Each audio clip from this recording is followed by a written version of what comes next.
morning, beautiful people. It is Wednesday, the 13th of May. Welcome to TDA, the day after, your favorite news platform and the home of popular culture as defined by you wonderful people. And of course, we're hosted by the supreme and the very best. Please introduce yourself. Christy, Queen of BOE. And they call me E-Man, the pro-black activist, TDA producer and news analyst, melanin jam-packed. Brent, you in the building? Morning, family. Brigade, my family. Mm-hmm. So, the results of the poll came in yesterday. Come on. It was a resounding result. Can you guess how it went? Yes. I feel as though people will be like, no, we need the intros, man. You're just referring to the comments that you saw. No, I didn't even see the comments, you know. Oh, serious? Yeah, I wasn't here. Oh, you're just I was prepared. hoping. No, I was just prepared to do a Starmer. Whatever we need to say.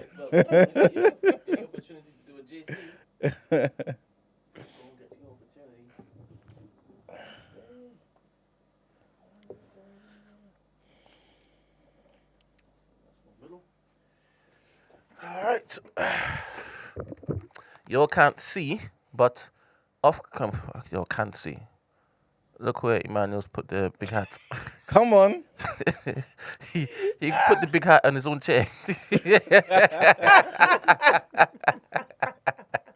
Come on, man. Christy got to him. She got him. You guys know. I wasn't even going to say it. She got him. I was going to say a thing. I was wearing it. But you guys know, yeah. You know what I'm saying? This guy's she got him. Every single day, you guys know I like to wear at least something that's TDA. That's what I'm saying? So when I came in, Brent reminded me, yo, where's the TMB? So I was like, oh, crap. So then I swapped the hats. Mm-hmm. Hence it being right next to me. Mm-hmm. And this hat fits you. Both of them do. No, You know what I'm saying? this is the correct size. Nah, man. Is this a one size or you just got extra large? No, it's one size. She says even worse. She says even worse. It's the same size as a normal hat. No, it's not. It is. It's just puffy, that's all. It's definitely not. Anyway. Anyway, a man then with a big circumference, you can get that hat. Come on, she said.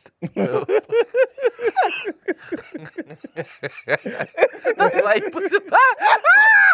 It even fits on top of the hat. That's how you know it's big. He can put it on top of another hat. I said, well. He said, well, that's right. Hey.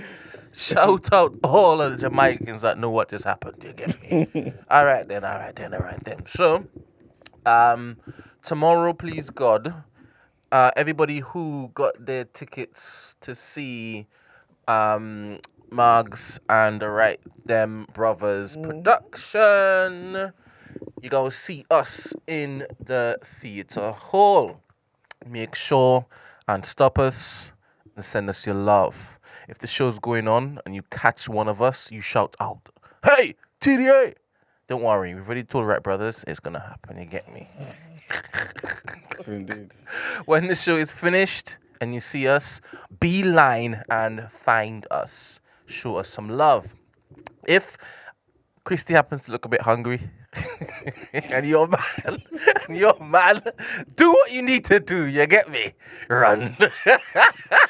I don't even see me. I'll leave anyway. Imagine. Run. Serious, you ain't staying around? It's in Peckham. Let me get my car and go. What does that mean, Christy? What does that mean? Christy, I'm not from South London. What does that mean? Am I safe?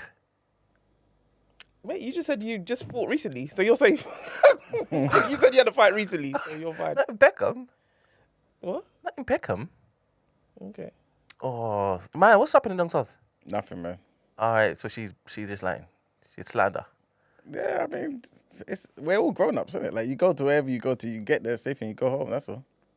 She said no. saying. She said no, you ain't been Peckham before. Peckham resident. All right, fair.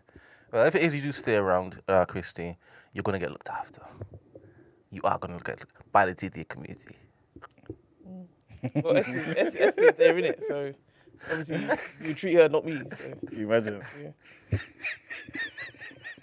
And that's why he's laughing. How was your day yesterday? Who took it? Right, man. Oh, there you go, Christy. My day. Yes, your day. Yeah, your day. Last 24 hours. I hate seeing you 24 hours. Okay. How was it? Had the gym session. Come on. easy. I'm tired. Still tired from that. Mm. But other than that, yeah. You need to get ready, because once we raise that trophy, yeah, all the lockdowns lock off. You need to get ready. Get ready. Get your fits in Get ready for what? to dodge all of the celebrants. Or you should just stay indoors. I probably will. What a sourpuss! I probably will. What a sourpuss! Were you gonna be on the hallowed day? I'll be about, man. Yeah, Yeah, 100%, checking in man. all the different Yeah. sides of London. It's been a long time. Yeah, You know what I'm saying? yeah. Yeah, 100%. Yeah, I'm gonna just walk about. I'm gonna start from here and walk around, see what cats are whining. Box back. My cats are whining, prickling. Might pick up a Findle.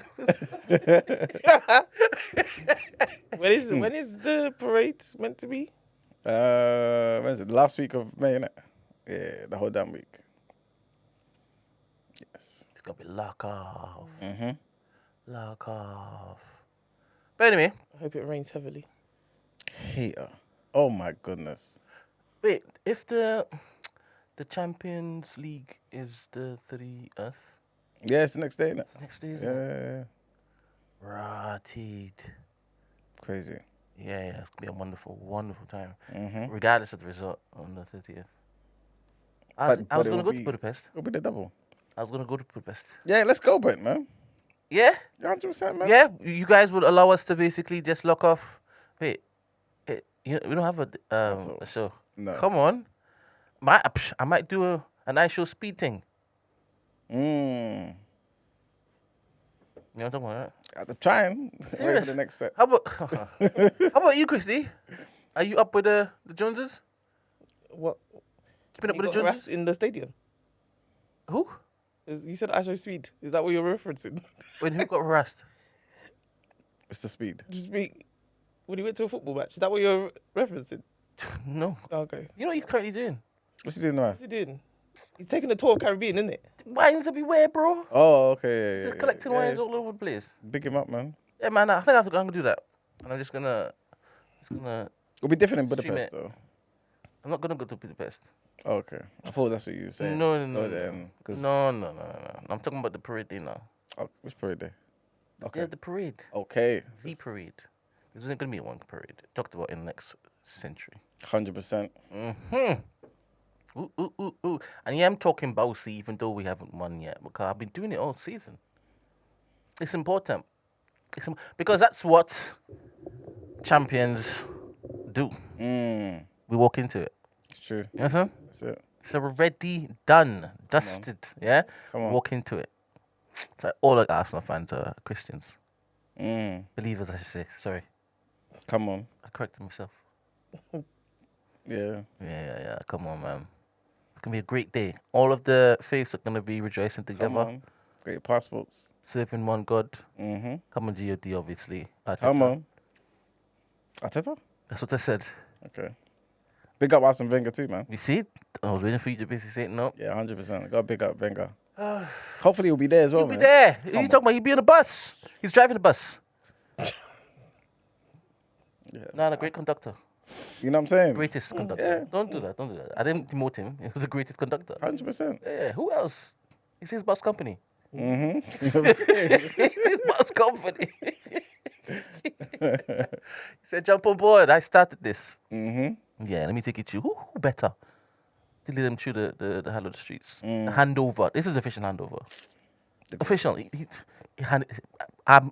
know when it is I christened Emirates? Yes. Yeah? I'm not giving you the keys. How many managers Have done your way with it. The carpet? Have your way with it. Do anything you want on the carpet. Rump. It's a rump. Rump. Yeah, I'm expecting hip hop to be played. that? My piano. Yeah. A little bit of jungle. Why not? What's his name's gonna do his good Why impression? not? His Bashman impression, isn't it? Ew. Does he play for Arsenal? No, Copapa doesn't play for Arsenal. No. I wasn't actually talking about him. No, I wasn't actually talking about him. Actually, let me see if I. Wait, let me send it. Wait, you have a video? Let me You have a video? Yeah, let me send it to you. Hold on. Oh, but Rice. Yeah, Okay. this is what he's gonna be doing, innit? Let me. Let him enjoy, man. Rice is quarter cast, man. You know what I'm saying? Yeah, I know. When you put him, I told you when you put him in the lineup. He's somewhere. When you put him in the lineup, you like accept him as black as well. Oh man, shout out JTD. I need to put out the announcement for the 30th, man. Gonna have a watch along over here. Not regardless of the result, my team can't embarrass me on my birthday. They need to get over the line. I beg. They will, man. Which birthday is that? They will, man. Which birthday is that? Come on, man. Big up Arsenal. Chrissy. So what, Chijoke, is Chijoke gonna be there? Yeah. You think he'll be there? Yeah. Come on. I don't know who Chijoke is though. Depending on the results, I would know who he is. Before then, come on. All right. So, did you send us to the TDA Yeah. one? Okay.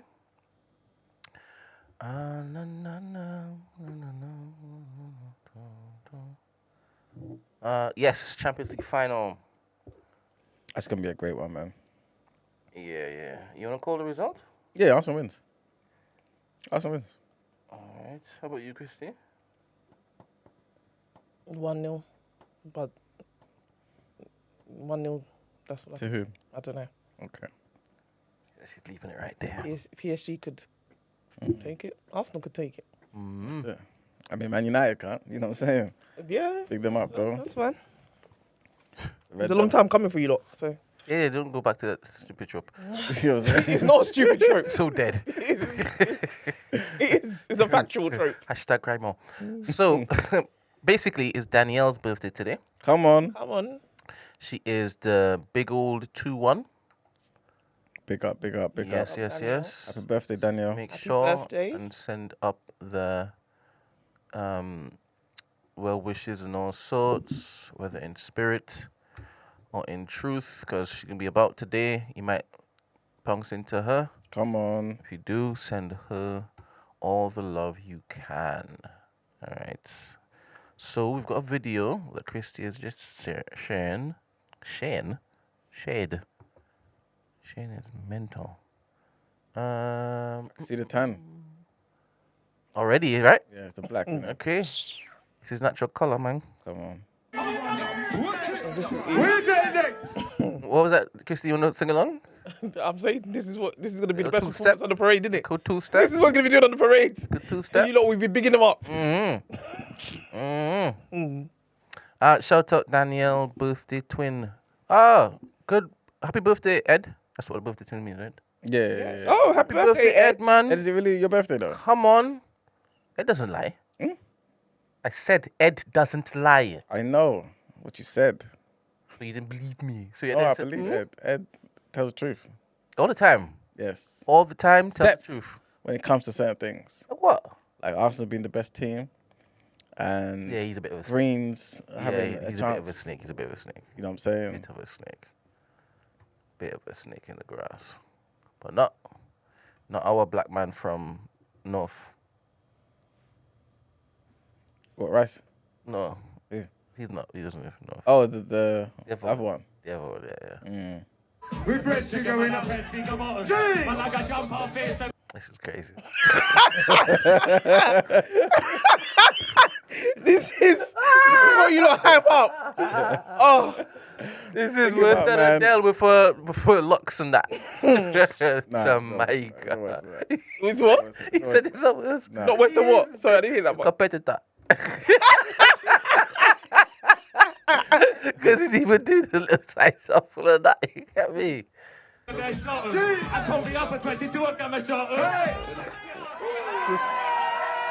look at them hyping up. They said, pull it. Look at them hyping him. Beep, beep, beep, beep. Look at the black around there hyping nonsense.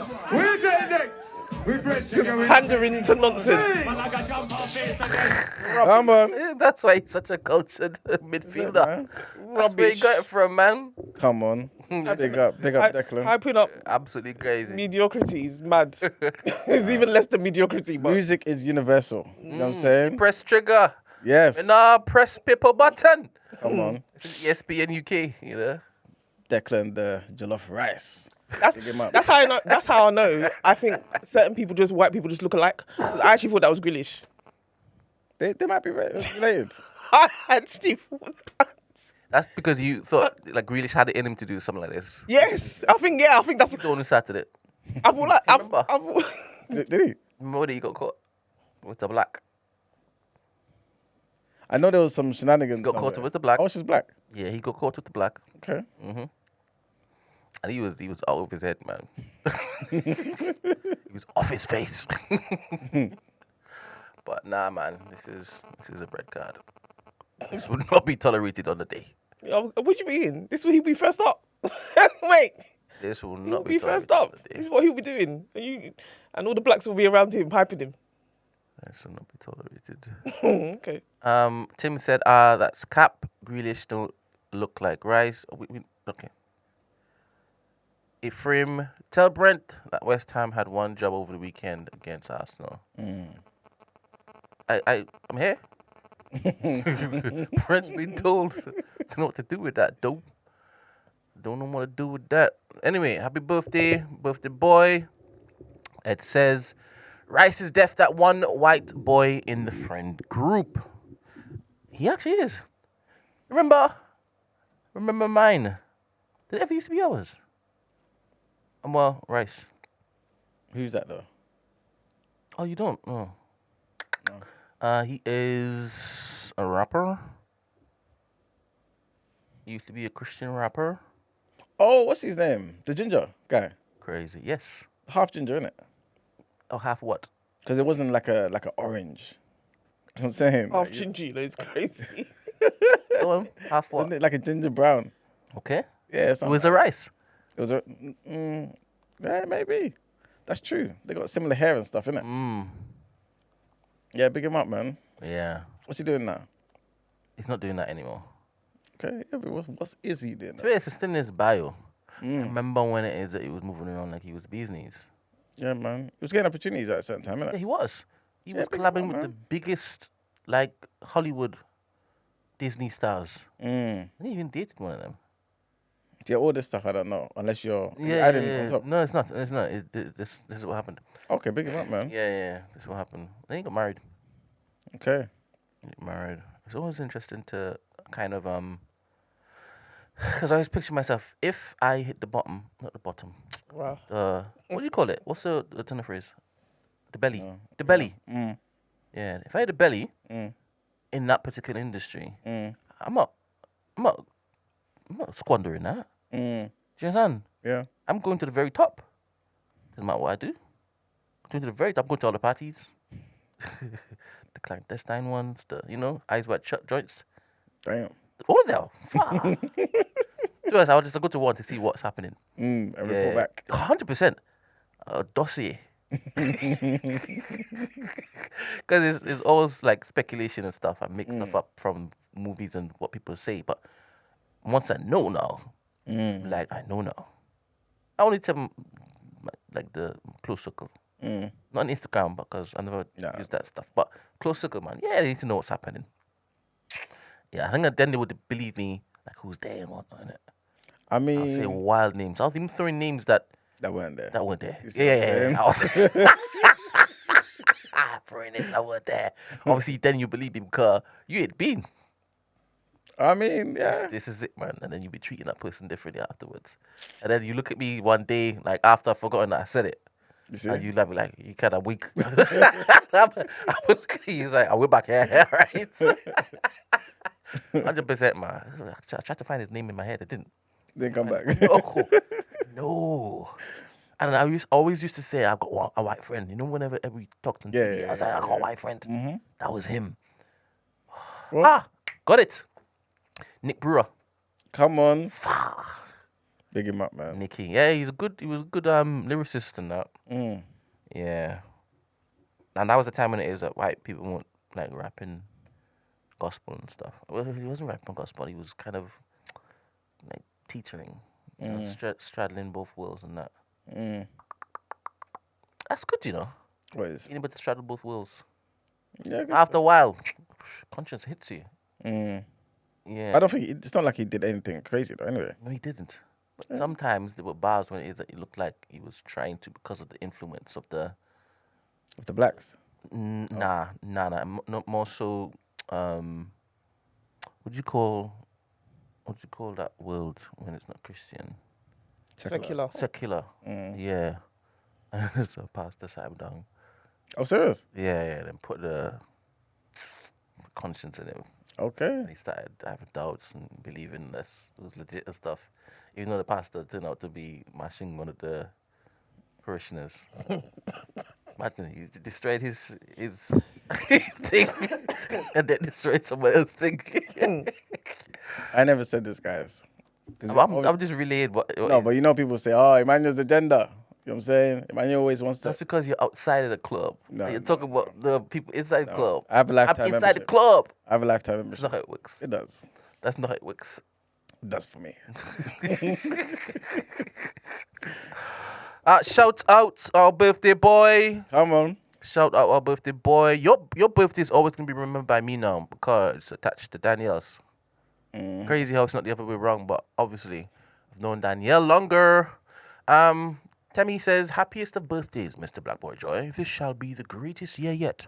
Enjoy your day to its fullest. Amen. What are you doing today, birthday boy? Let us know. Let us know. Shout out Melda Baker. She's gonna be sorting out Danielle with her look a cupcakes. Come on. Shout you out, my lovely lady. Still waiting for the you know what. Send that to me, please. I need to shout her out for my son's birthday, actually. Come on. Come on. It's funny though, a white man named Rice. I don't eat white rice, so I had to pause a while to get that. But I see you, bro. I see what you did there.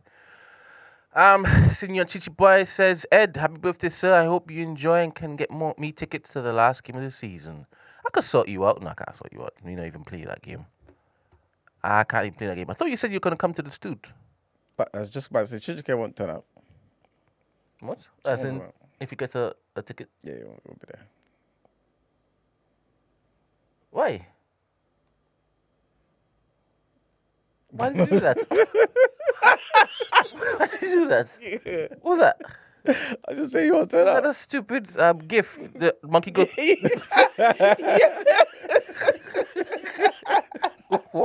What did I do to deserve that?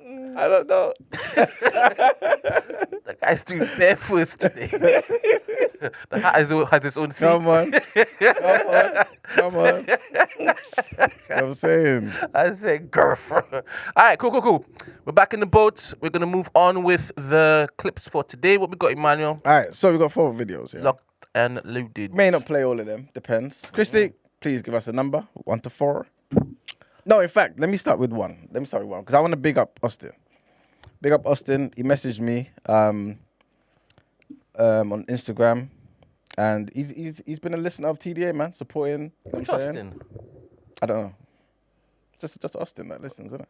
Oh, well, I don't know one Austin, but no, true. Yes, exactly. Mm. You know what I'm saying? And he says, let me just read out his message. He said, give my regards to Brent and the rest of the TDA hosts. Come on. You guys provide an amazing balance between entertainment and edifying the black community. Keep doing what you're doing to help black people care about other black people and create opportunities by doing for self and not just for themselves. So big up Austin. Love And he provided the first clip. So he was like, oh, I want to see you guys react to this, innit? So, what was the balance? Edifying the community, And entertainment. I provide the entertainment. Huh? Some days I think I provide the entertainment. No, not that it's a slight on what you provide. I'm saying I'm very silly. And then you edify people with your... I mean, it goes back and forth, innit? Oh, thanks, bro. I was waiting for that. Thank you. I feel like it's my birthday now. Come on, birthday boy. He says he ain't doing nothing, just a meal.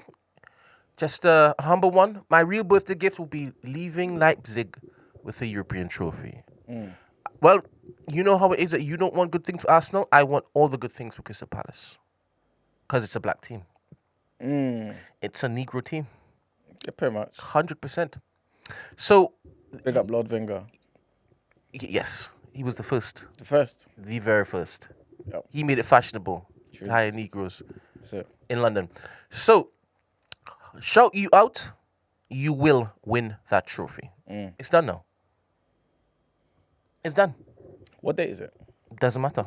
Sure. Whichever date it is, it's finished. Okay. It is Come on. finished. Come on. He wept. Come on. All right. The first one you said? Yes, indeed. All right. Let's see what the first one is saying. Da-da-da-da-da. And shout out Austin. Big up Austin now. Hello, I'm Godwin's friend. Can Godwin come? So it says Nigerian father in the UK goes off on his son's friend for casually greeting him with hello, right?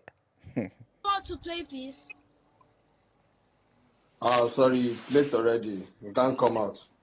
Wait, sorry, who am I talking to? Oh. This is Godwin's dad. Oh, hello, mate.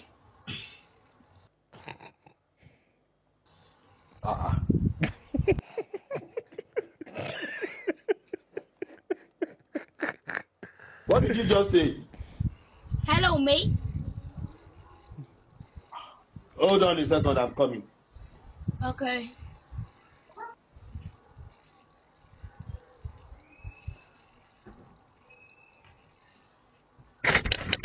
Hello. Hello. I thought you said you are Godwin's friend. Yeah. And I told you I'm Godwin's daddy. Yeah. So what did you now say? I said hello. No. You said hello, mate. Yes. Do I look like your mate? Why would you talk to me like that? That's how I talk to my family members. I'm not your family member. Where are you from? Nigeria.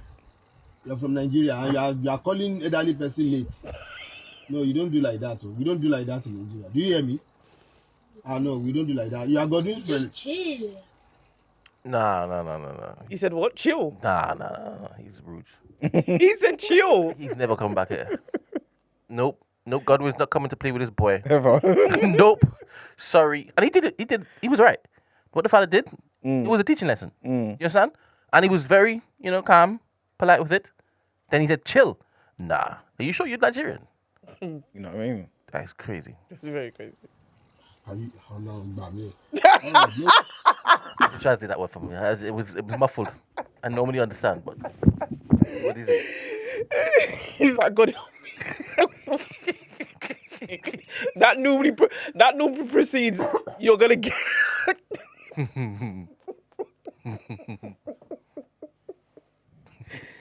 Don't worry, Godwin will see you in school tomorrow. The police is gonna know about this. The police is gonna know about this. About what? Did I touch you? Are you okay? Come here. I'm calling you now. Godwin! Muffled again. I didn't make that out.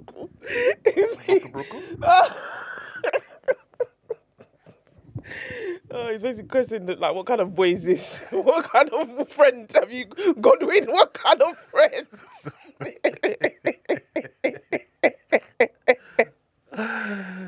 It doesn't even matter if this is a skit. This is still funny. 100%. Godwin! What was that about this last bit? Wait, run it back again? No. I don't have a I can't go back. Do you know what it reminded me of? your brother? No. I put another video just underneath it. Or probably one of them skits from those comedians back in the day. Yeah. Oh man. Where did you put it? Right underneath. Right. Alright, underneath it. yeah, cool. Alright. I think it was this one.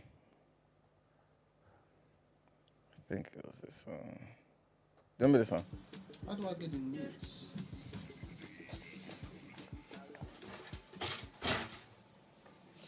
Dad, my friend Jamie's here. You alright, mate? How you doing? Yeah, I remember this. Bro, she likes me. Hello? Tell that bastard to come back and get me.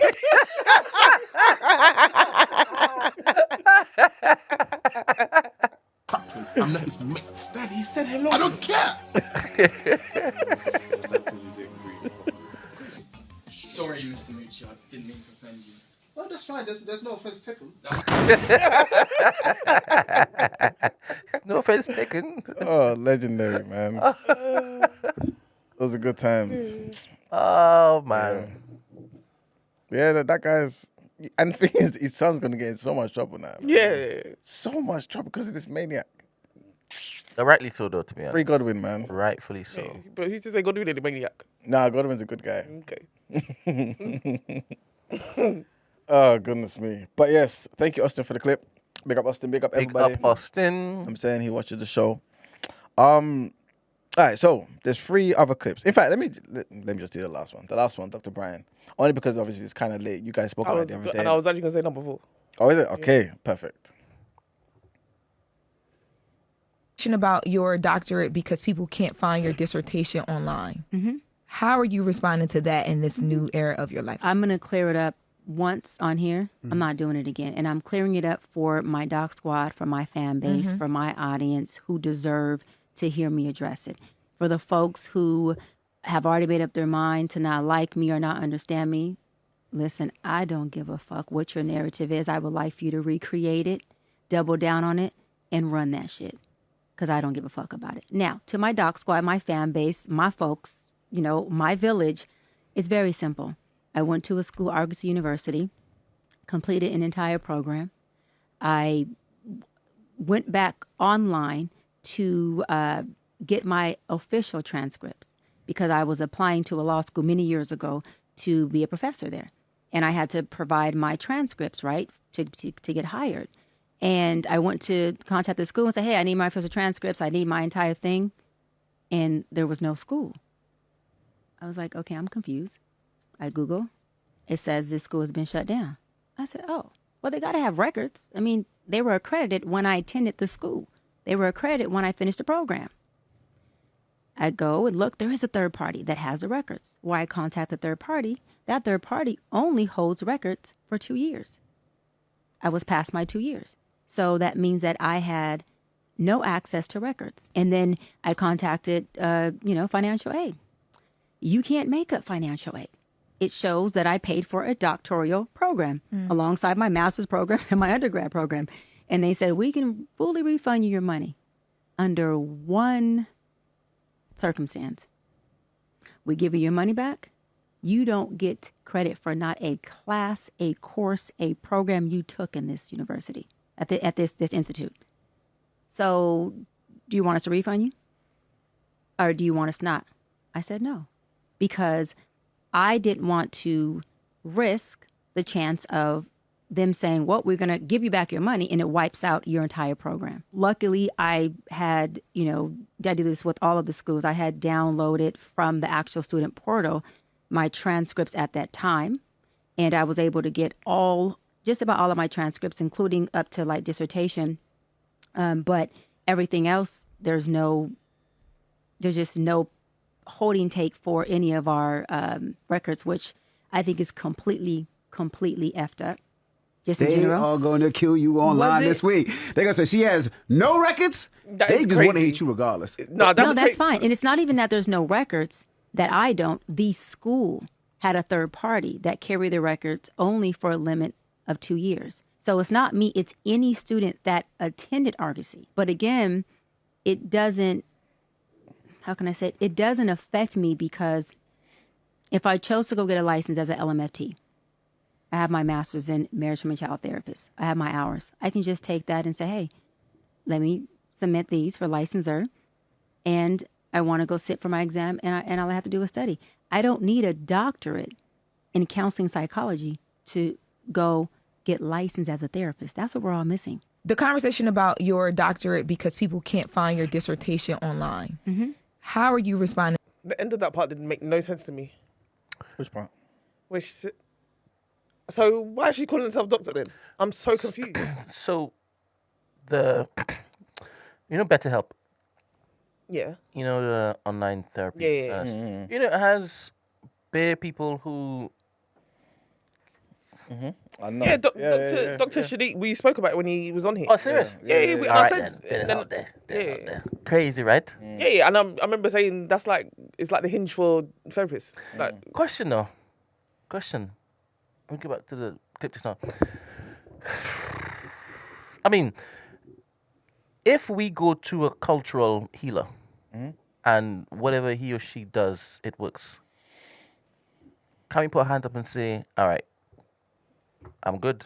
I don't need somebody with letters in front of their name. Yeah. How about you? a cultural healer for psychology work. Yeah. Do you think that could happen, Emmanuel? I don't know why. That we would decide that, or what exactly can happen? Can one of your cultural healers, can one of your brethren, like, heal using whatever they know? Yeah. Happens all the time. So, how about psychology? Can they do psychology work? Probably. Yeah. If I guess there's, yeah, of course they can. I mean, remember, like before, like there were institutions. Thank you very much. I wanted you to say that. Okay. All right. So, so should she really get lambasted for practicing?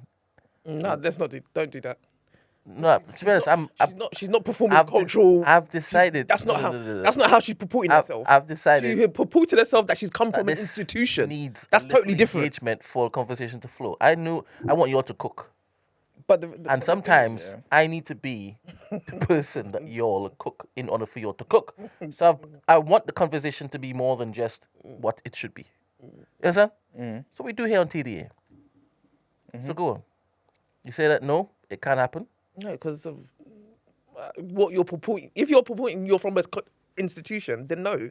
Don't come with me. Then come to me. Oh, but but what if it's cultural practices? You weren't doing it under that. The guys. Lies, basically. You weren't doing it under that. But you've decided that she's lying. So this is what I was going to get to. Like, why is it that we're saying, or we're just saying, this stuff is fake? Yeah. Why can't it be real? It might not be a great institution. No, he's talking to you. I've done my bit. And I'm gonna step back. He's now talking to you. Going around doing the whole doctor thing, and then she got on Joe Budden, and then she was like, "Oh, I don't have a license." So obviously, before people would assume that you would have a license. You get what I'm saying? So now she's come out to say she didn't have a license, and then people are now questioning. Okay, if you don't have a license, or she kind of fluffed it and said, "Oh, the reason why I don't have a license is to do with the insurance." And it's obviously actual accredited people like we talking. It's not about because of insurance that why you would need a license. But we don't know her. We don't know her. We don't know her reasoning though, because the reality is, And don't you get a certificate?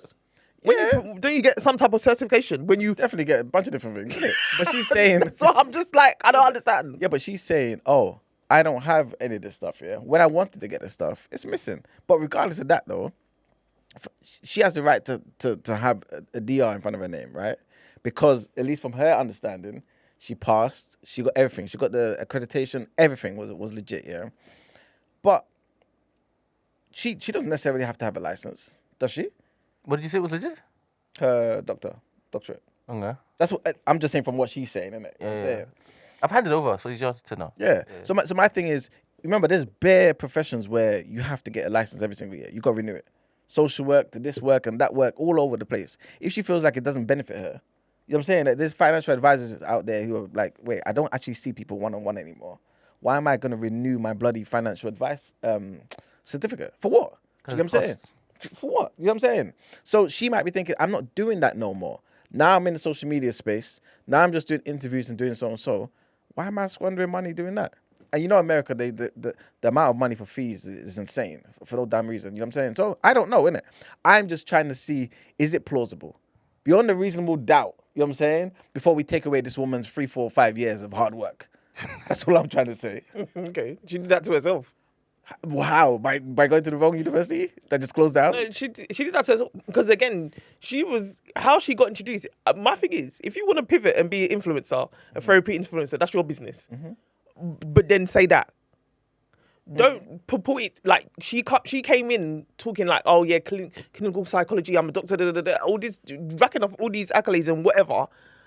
And I felt like she wanted to do that to obviously to legitimize herself. But now she's changed. Now she wants to be up on a celebrity, whatever she's doing. And then she's seen she's getting clout. She's getting money for it. She's getting extra money, whatever. And this is now the lane that she wants to go down. But my thing is, then I will don't do that. Like don't the route that you went down. You could have just come out. Anybody wouldn't have questioned nothing if she just came out doing this in the first place. But when you say doing this, doing what though? All this talking about stuff. Doing nasty stuff. And some of the stuff that she was purporting, right, is when you have a doctorate at the front of your name, there's weight applied to that. 100%. Yes. Especially when it is that you're light skinned. People just listen to you. Yeah. This is what the streets are saying, isn't it? So let me just pause for a second. Never mind. 1000 says, "Hi TD, I haven't watched in a long time. Is Margs and Jean no longer on the day-to-day show?" No, they've gone. So you can go back to wherever you came from. I am.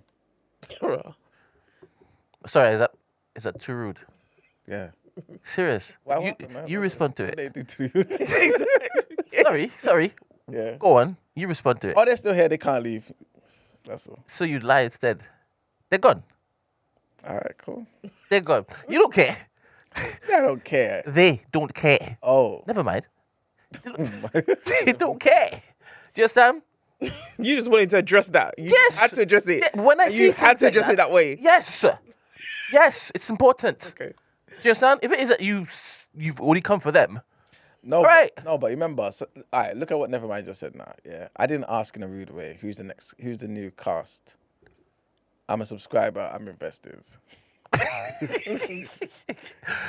I'm not walking it back. No, I'm lying. They're not here today, but they're here. Yes. Yeah, I hope it is you attending Gina's next shindig in Fulham. We will all be there. Margs will also be there. You can ask him that question, where he has been. Obviously, you don't know that he has a play on. How much of a supporter are you of these two people? Yes, son? I have to ask these questions. We're questioning the doctorates right now. Right? I'm in the spirit. Okay, let's continue. Yes. So where was we? She was not impressed with what you were saying. No, I think I asked about before you got distracted by that. You were saying that holds weight. Her holds weight. That's what I said. She entered and nonsense and stuff. And that was to me purposefully. One of the big because you knew you wasn't gonna get to where you got like thingy, and now she thought I'm gonna do a quick into the thingy, and no one ain't gonna say nothing because I'm here now and it's fine. So so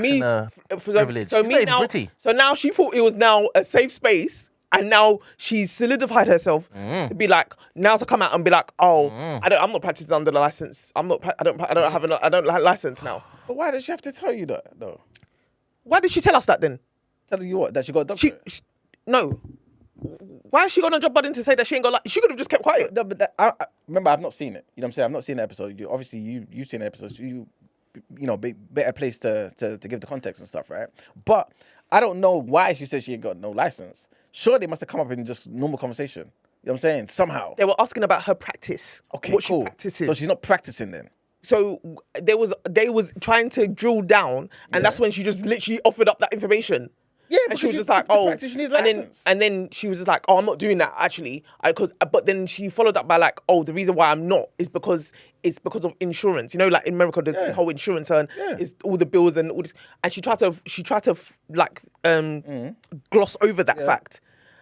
And then obviously the clips is doing the rounds. An actual licensed doctor, like who are clinical psychologists, was like, what she's actually spreading misinformation. Yeah, so and it is dangerous. Yeah. See, I need to see that.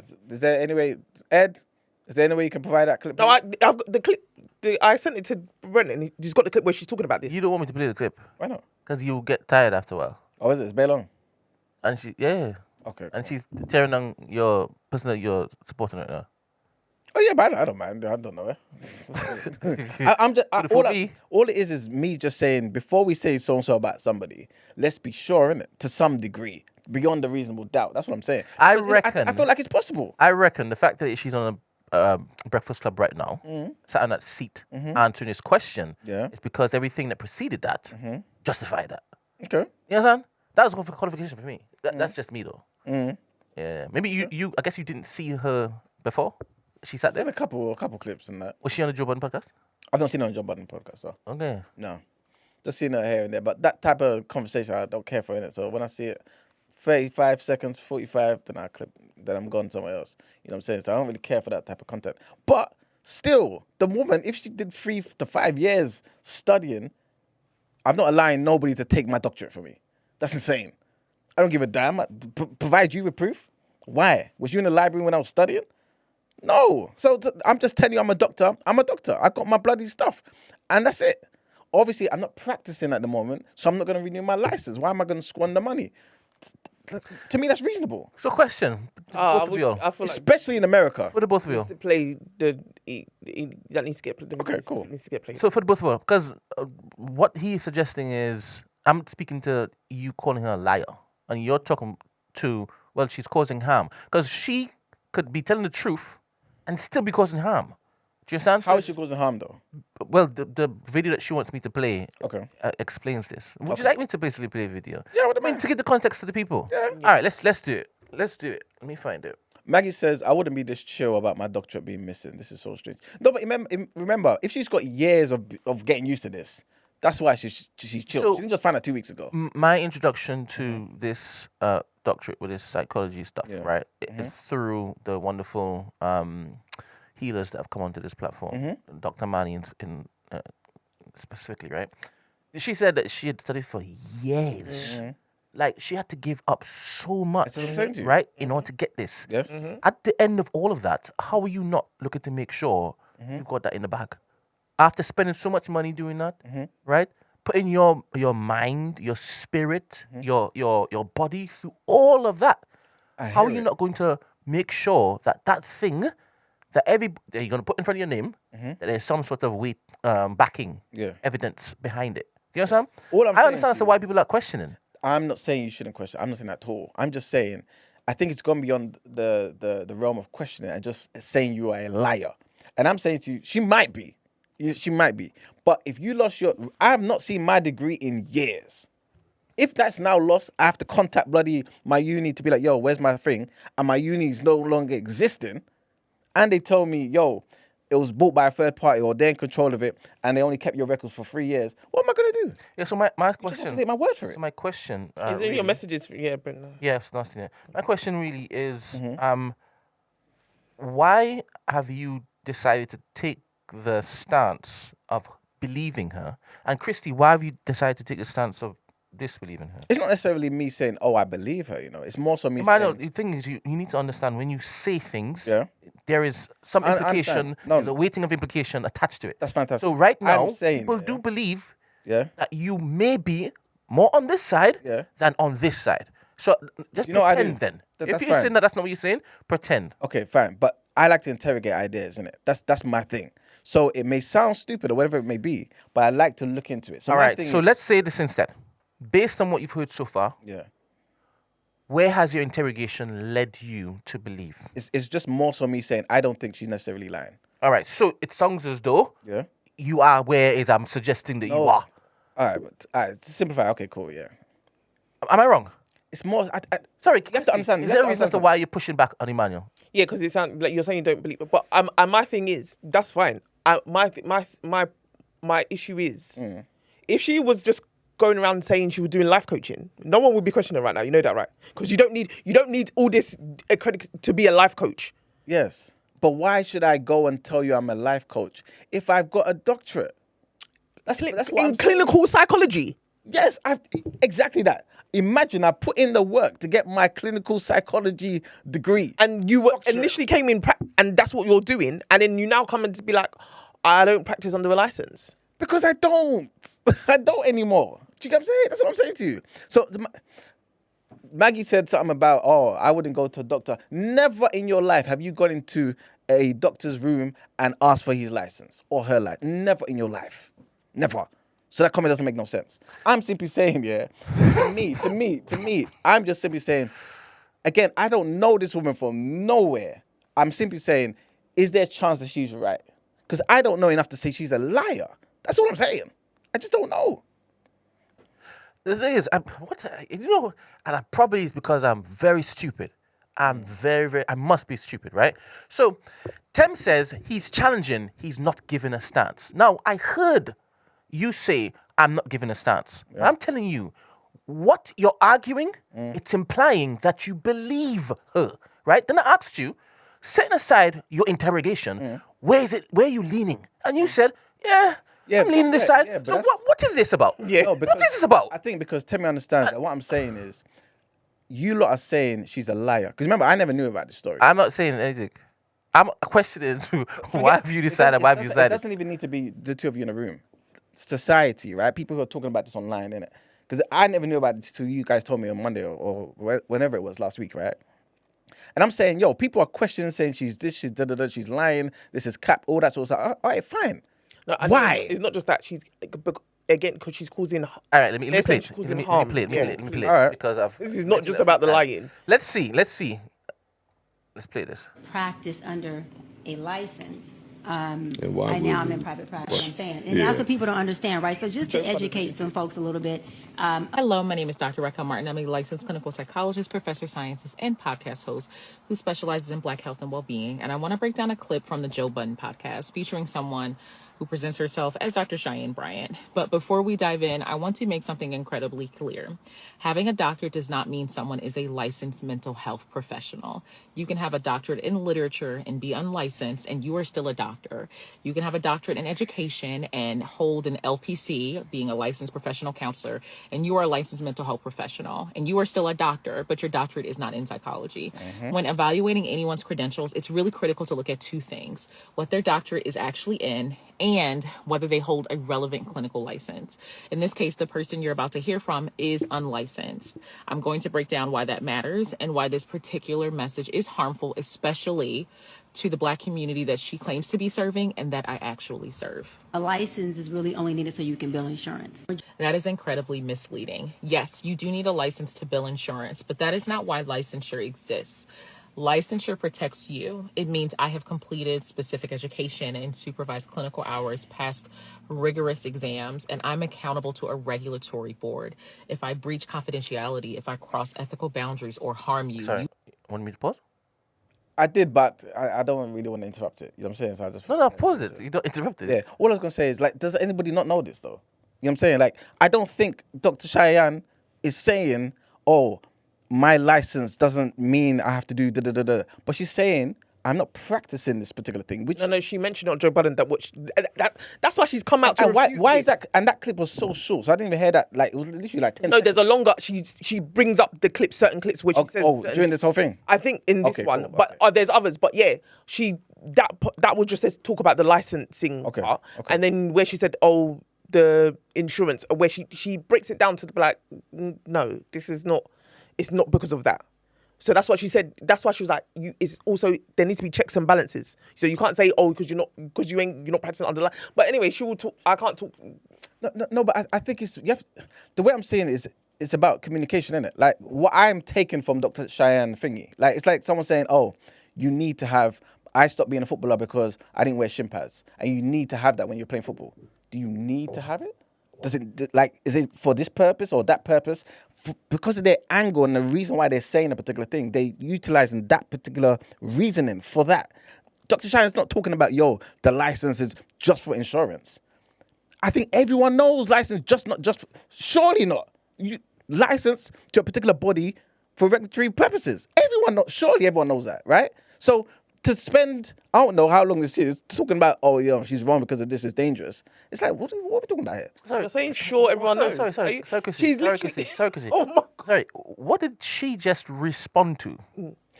She's talking about the fact that Dr. Cheyenne said, you need your license to bill insurance, right? She said the only reason where you need license to bill insurance.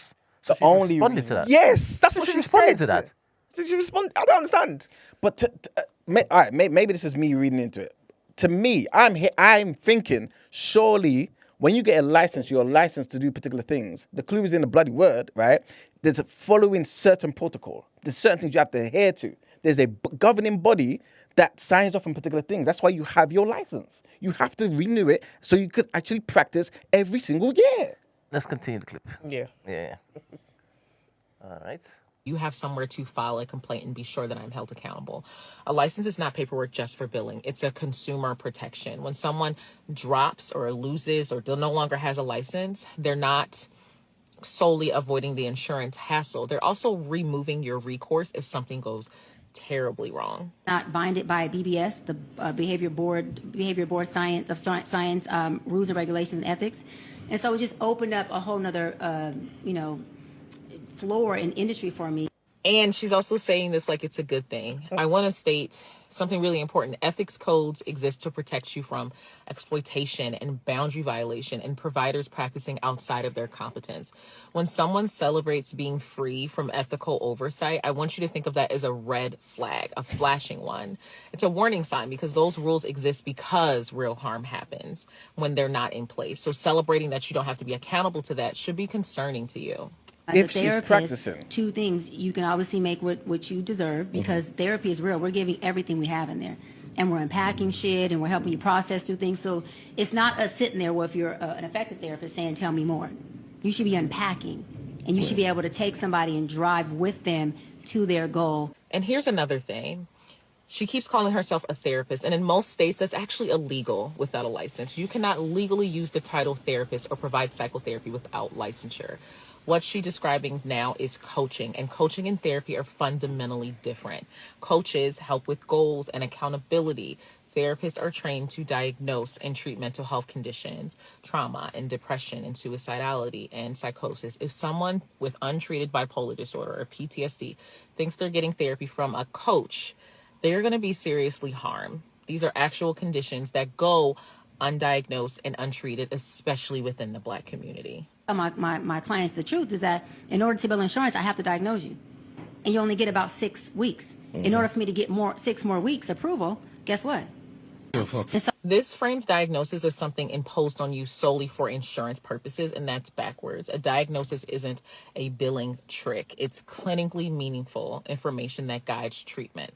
And the 6 weeks claim is also not accurate across the board.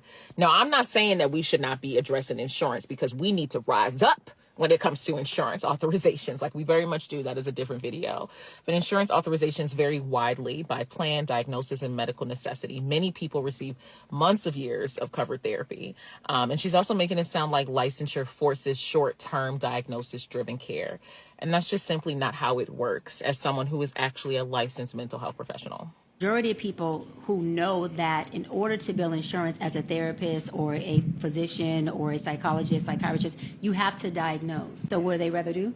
Pay out of pocket. That's what I And do. so when I realized that, I thought, well, okay, it may create a gap within our community, our Black community, who can't afford health care or afford mental health services. I hear the concern and the access problem is real. Her solution, unregulated, unlicensed coaching, isn't the answer. And there are a wealth of licensed Black therapists, he, she, and they, Black-owned practices, sliding scale clinics, community mental health centers. We're laughing at Brett. The same thing you are. Let me bring you in. I don't want y'all to not have any context. I seen this Negro in time, man. Come on, start. I seen him in time. Come. Look. Because Look.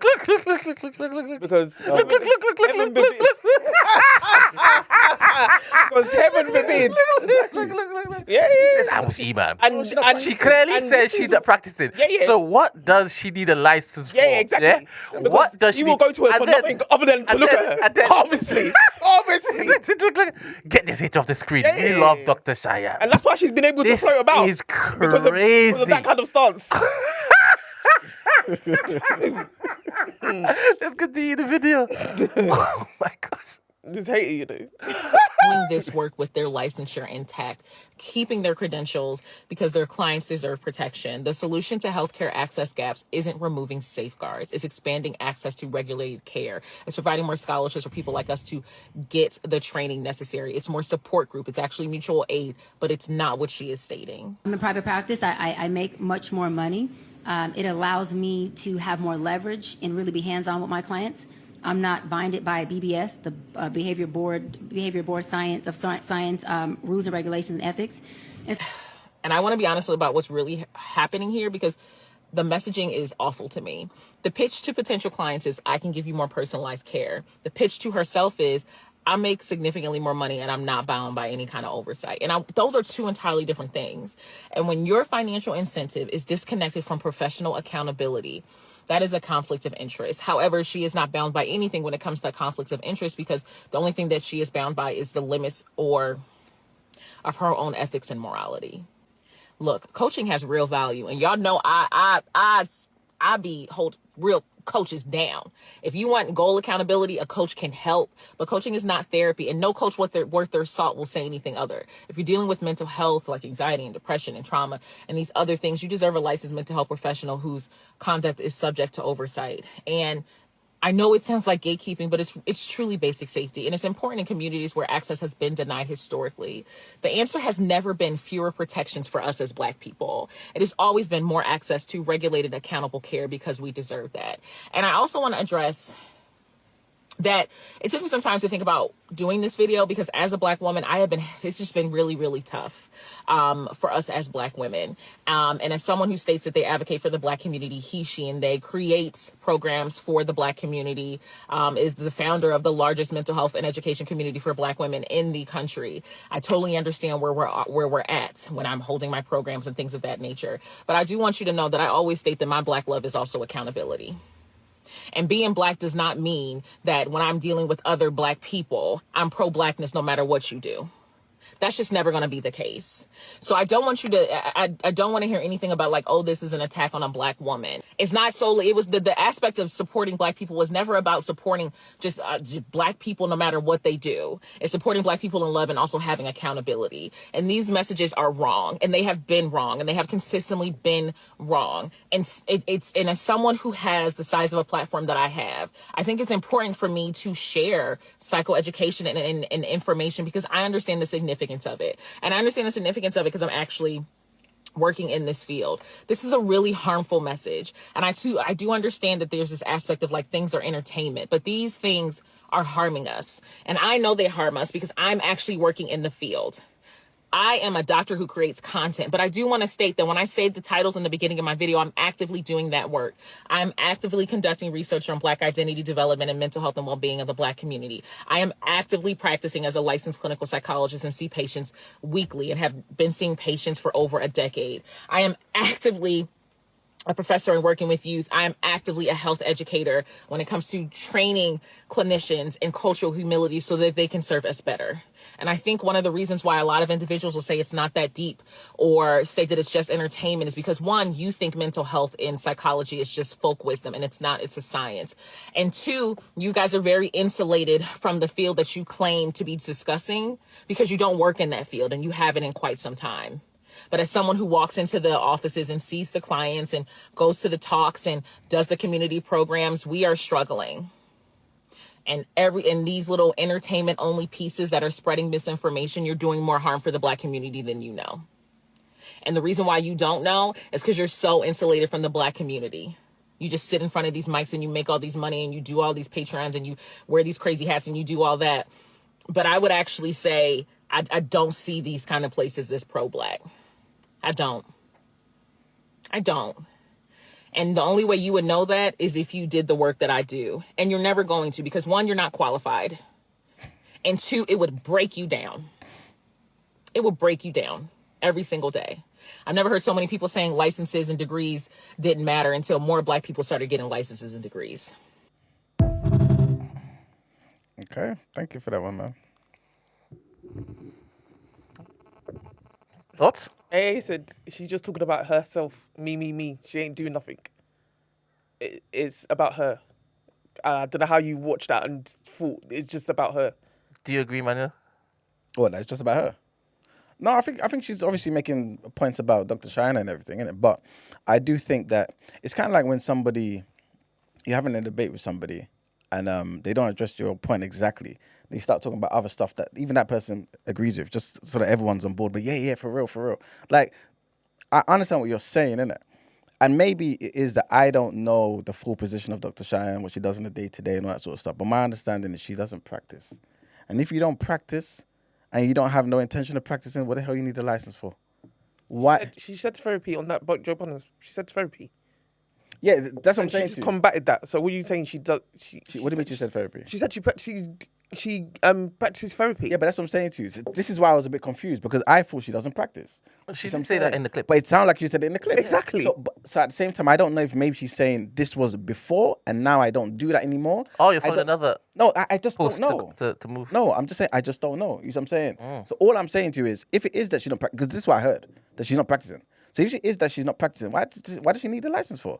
Why do I have to adhere to certain things if I'm not doing those things anymore? All right. So do you now believe that she is practicing? I don't know. Because again, I've not seen the entire. No, as in based on what she said. No, I herself. don't know. No, because again, that clip, I don't know if this was this is what I was thinking in 2021. You're really committed. I don't know. No, because I don't get bamboozled by crap. You know what I'm saying? So I'd like to interrogate the Bamboozled idea by crap. and give the What I'm information. saying is that before, when it is that you didn't have her basically saying it, Yeah. you were like, well, she's probably not practicing, right? How do you know she's practicing? Now that she said it, you've now said, well, I don't know at what but I don't time know in her the life time she's frame. talking about. That's like me saying, oh, yeah, look, Interesting. listen, this is what we were doing, yeah, and I used to be on the right, running down the ring and running down the wing. Very and interesting. Could have been like 20 years ago. So do you need for her, This is why you was following that vegan nonsense woman.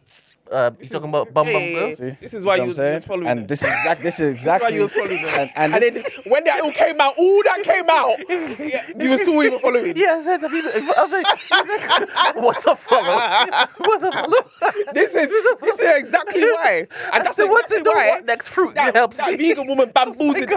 This is exactly why. And this is what I'm saying. And this is, Papaya and woman. all you've done is done what this woman in the clip did. You spoke about something that people will resonate with, and then you ran with it. It's not relevant. It's not relevant at all to what we're talking about. You know what I'm saying? This is crazy, What's bro. crazy? It's not relevant. Let me see if I can find some information for you, yeah? Because all you want to hear All I'm saying that is she's this. currently still No, practicing, but yeah? I don't care enough. Wait. My thing is this. Wait, really?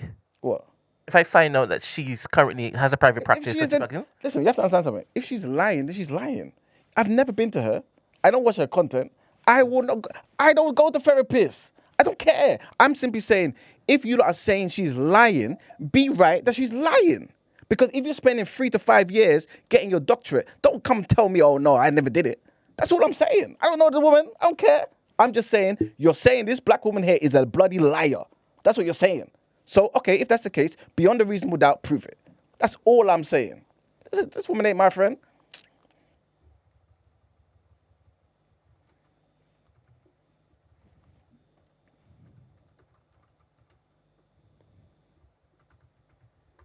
you're not supposed to fill dead air with There's no dead air. Right? audibles. Anyway. They're saying this that she didn't address her directly. I think she actually did. She said, I'm a clinical psychologist because I practice therapy, but I also do research. When did she say that? I'm reading now from the Essence. It's directly quoted. Anyway, like I said, I don't even know. Man. Oi. I don't know nothing about the woman there. All I'm saying to you is very simple. If the woman says she got a doctorate and you people are saying she hasn't, simple. Remember, everyone did the same thing about Dr. Umar as well. You know what I'm saying? Obviously, Dr. Umar, we know he's got bare degrees in it. You know what I'm saying? But I'm just saying, I think it's plausible what she's saying. If she's a liar, then she's a bloody goddamn liar. That's it. You know what I'm saying? Obviously, then I guess she deserves, all the criticism and things of that nature. But if she isn't, and she's doubling down on the fact that, I studied and I've got my doctorate, and I'm a doctor, I have the right to call myself Dr. Cheyenne. That's all I'm saying. She says, the last time I checked, only 2% of psychiatrists that are licensed in the UK are black. I'm a licensed clinical psychologist because I practice therapy, but I also do research. I can understand why it's confusing. Psychiatrists can prescribe medication. They have an MD. Psychologists do not prescribe medication and focus more on therapy. Mm. Yeah. As Dr. Cheyenne said. Yeah. Why is she talking about the UK? What? Why is she talking about the UK? Did I say UK? Yeah. In the US. Okay. Licensed in the US are black. Okay, cool. Sorry. Yeah. All right.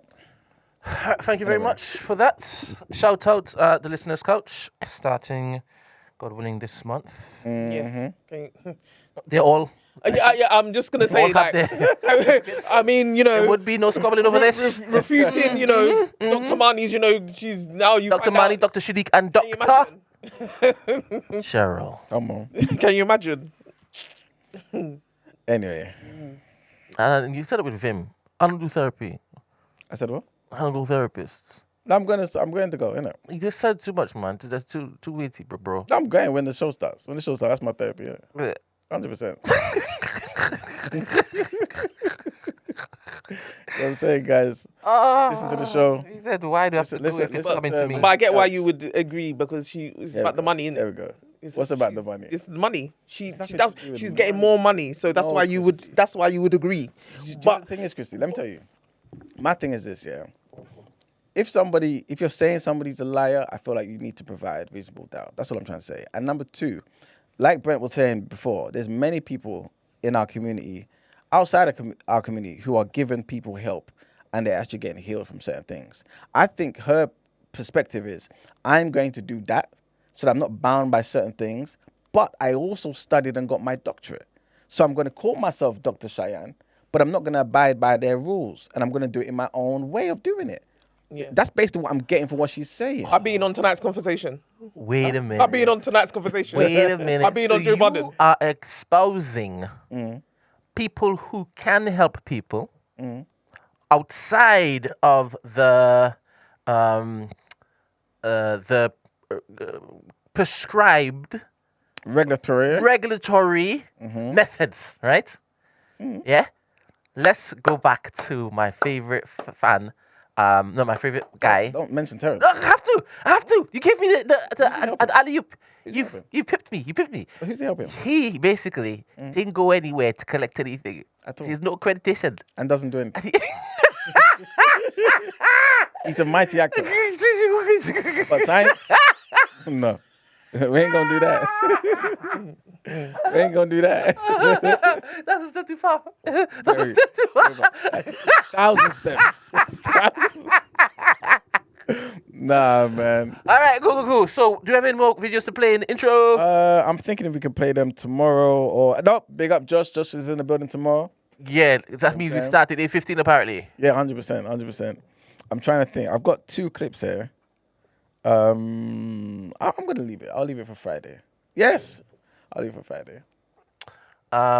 Maggie says, maybe Brent can set us up with a room at TNB Help us to get the practice started. You mean as in set up a therapy room?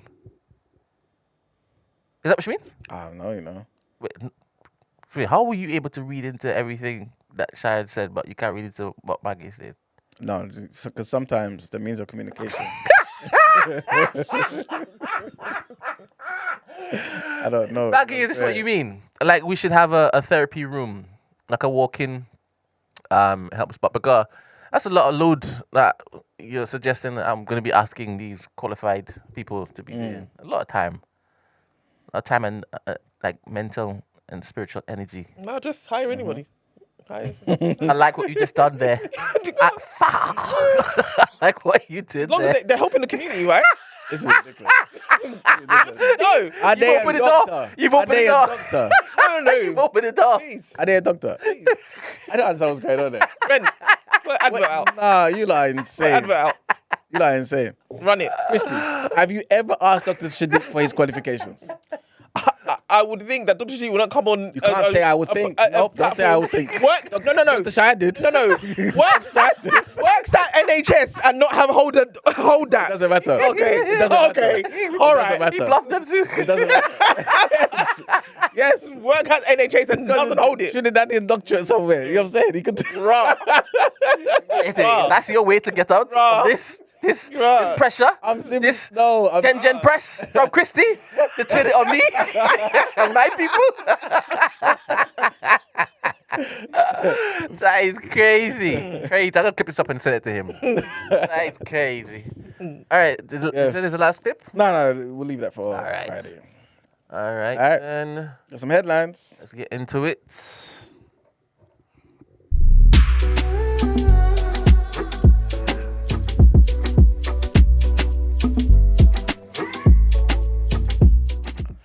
All right, people. So, Nigerian billionaire Aliko Dangote is planning a new...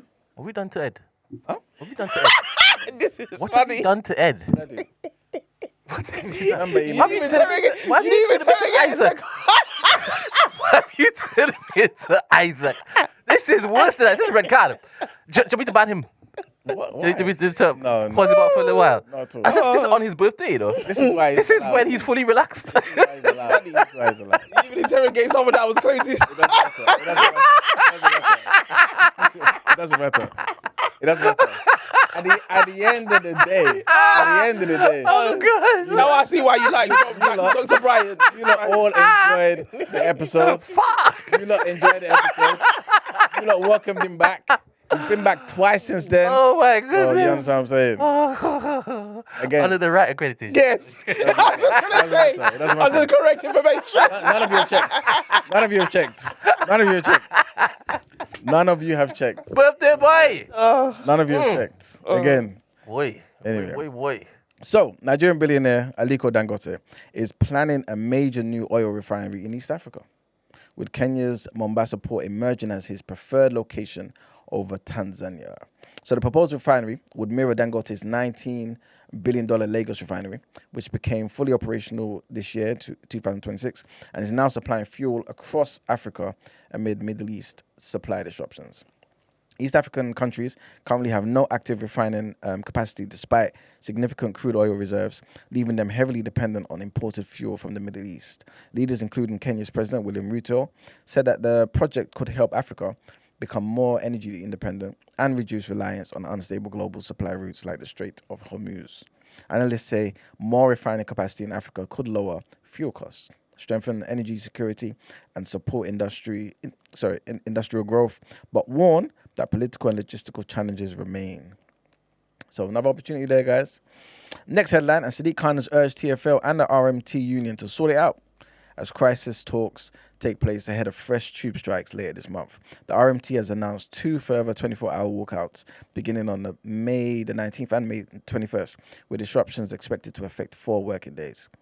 The dispute centers on TFL's proposed 4-day working week trial, right, which the RMT argues that that could increase fatigue and create safety concerns. TFL says that the changes are voluntary and only being trialled on the Bakerloo line, while Aslev, who represents most tube drivers, have accepted the proposal. Next headline, and the South African President Cyril Ramaphosa says he will not resign after a court ruling opened the possibility of impeachment proceedings linked to the Falafala cash scandal. The Constitutional Court ruled that Parliament acted unconstitutionally when it previously voted against launching an impeachment inquiry back in 2022. The scandal centers on the theft of large amounts of cash hidden in furniture at Ramaphosa's private game farm, with critics questioning how he handled the incident. Ramaphosa obviously denies any wrongdoing, insisting that the money came from a legitimate Buffalo sale and saying that he would challenge the report in court. That man is useless, you know. Oh, yeah. He's just a figurehead. You're just doing... You're not doing anything. You're just a figurehead, basically. And just lining your pockets at the same time. You don't want no progression of your people, really. And when I say people, I mean the actual indigenous black South Africans. Come on. Flipping imposters. But, you know, he's in good company, isn't he? He's like all the other bloody nonsense presidents in Africa, isn't it? There's a documentary, but for some reason they're not releasing it on Netflix UK, and I'm annoyed, and I'm trying to find it. But they only released it on Netflix South Africa, with Winnie Mandela, and she's actually talking like this is from literally just before one of her last footage before she passed away, and they're talking about her, obviously from the time of the apartheid to all her, like, you know, all the stuff that she got charged for, all that kind of stuff or whatever. They're going through basically her legacy, and it just seems so interesting. I really want to watch it, and just get, because there's people were saying basically it's funny. At the time, people obviously were like criticizing her and, you know, all these things, but when you now look back and think what she was actually fighting for and stuff like that, what lens will she be viewed in, basically? So I really need to try and find it. It's so annoying that it's just we don't want to see it. I want to see it. Yeah, the legendary Winnie Mandela, man. Big her up every single time. All right, so our next headline: Arcadia Mayor Eileen Wang has resigned after being charged by the U.S. Department of Justice with acting as an illegal agent for China. Wang, who's 58, agreed to plead guilty to the felony charge and could face up to 10 years in prison. Prosecutors allege that she shared pro-Beijing articles provided by Chinese officials without registering with the U.S. government, including content denying allegations of abuse in Xinjiang.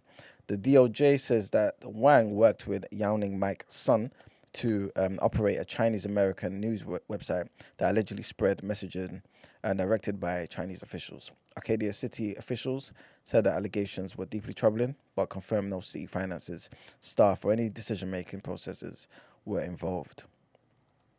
Next headline, and the UK government borrowing costs have surged to levels not seen since 2008. Yep, the financial crisis, with the benchmark 10-year bond yield rising above 5.1%. Longer-term borrowing costs have also jumped sharply, with 20-year and 30-year bond yields hitting highs last seen in 1998. Investors are reportedly becoming more concerned about the UK's economic outlook and political uncertainty surrounding the Prime Minister's leadership. Rising global oil prices linked to supply disruptions from the Iran conflict are fueling inflation fears, pushing borrowing costs higher across major economies. The pound and the FTSE 100 both fell yesterday morning, adding to market concerns over the UK economy and government finances. I keep telling you, everybody, invest or die. You know what I'm saying? A lot of stuff is happening. Don't be in our TDA chat 5 years from now complaining, you know what I'm saying, and thinking Zach has the answers. It's not going to be the way, man. Oh. What happened? Just had to throw a shot there, boy. No.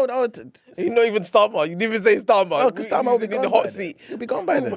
Man saying Zach, you know. No, because obviously by that time, he'll probably be more prominent. You know what I'm saying? You know, so. I like that. I like you saying that. You're seeing how it's trending. Yeah, he will be. You know what I'm saying? Reform will be in power and he'll be more prominent than he is now. I like that. Oh, you're suggesting that he's going to be the opposition. No, I'm not saying that. I'm just saying that he'll be more prominent than he is. That's what I'm saying. And people may say, yo, you know, he would be a good alternative.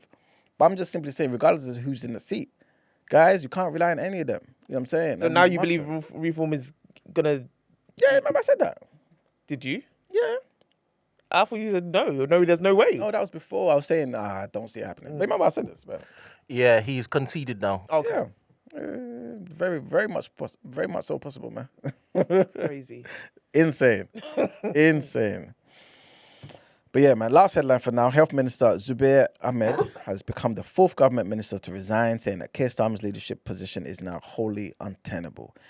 The resignations are intensifying pressure on Starmer after recent election setbacks, with several MPs and ministers publicly urging him to step aside. Despite growing unrest, Starmer told Cabinet that he will not resign, man, unless formally challenged through Labour's leadership process. More than 100 Labour MPs, guys, have reportedly signed a letter backing Starmer and warning against launching a leadership contest. Speculation is growing around possible successors, with allies of West Streeton and Andy Burnham increasingly active as internal tensions deepen. And we're going to get into that briefly in the topic of the day. I want to ask you guys, man, who would you prefer? You know what I'm saying? And obviously, we're going to look at the process briefly, innit, to see if he's going to be out of there or not. But that's pretty much it for the headlines. Coffee, you got me wrong, man. He said blaming Zach is crazy. I didn't blame Zach.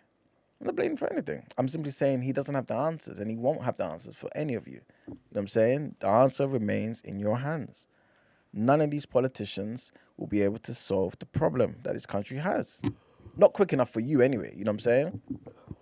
So just add 5 years to your age right now, innit? That's what you need to do. Because sometimes we don't see the correlation like that. 5 years to your age right now, and ask yourself if you still want to be in the same position or worse. You know what I'm saying? And then if the answer is no, you don't want to be in worse or the same position, I'm simply saying take more control in it. And that's going to come by doing something like investing, so that we're not affected by this. Again, also, July 1st, we're going to know about the new energy cap. I think we're actually going to know 27th of May what it will be, if I'm not mistaken. 27th of May, what it will be from July to September. But look at what's happening, man. The cap is going to go up. It's going to be a lot of expenses that a lot of us didn't plan for, that we're going to have to think about. You know what I'm saying? That's what I'm basically saying to you guys. Anyway, let's get into our topic of the day, Brent.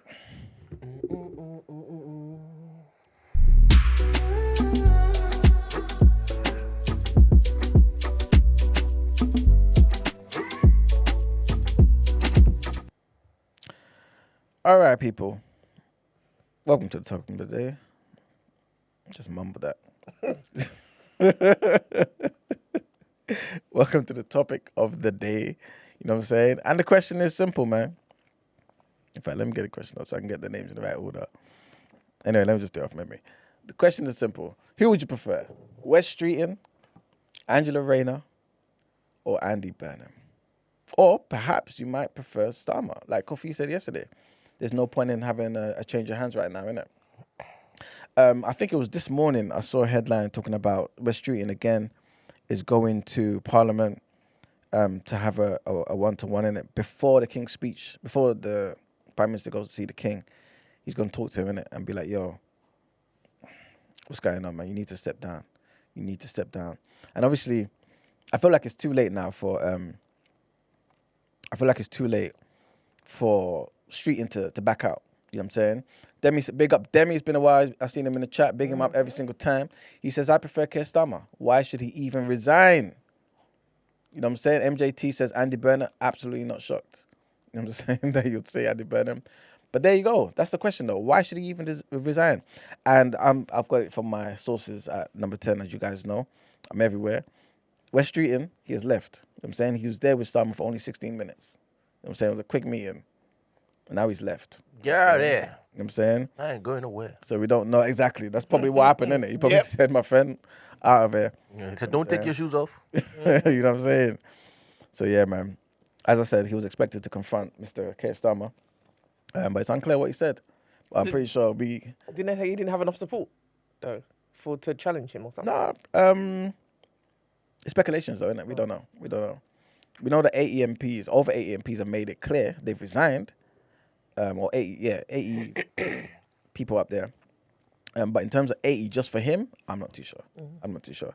But I suspect that he probably does, man. Or is very close. You know what I'm saying? But obviously, yeah, like them, he's saying, why should he resign? He's been given a mandate by the country, not by Labour, by the country. Everyone voted for him. Well, at least the majority, obviously. You guys know what I mean. So why should he actually resign? But remember yesterday we were talking about if he was to face like some leadership challenges, what would that look like and stuff? Because obviously, every party has different ways of doing certain things.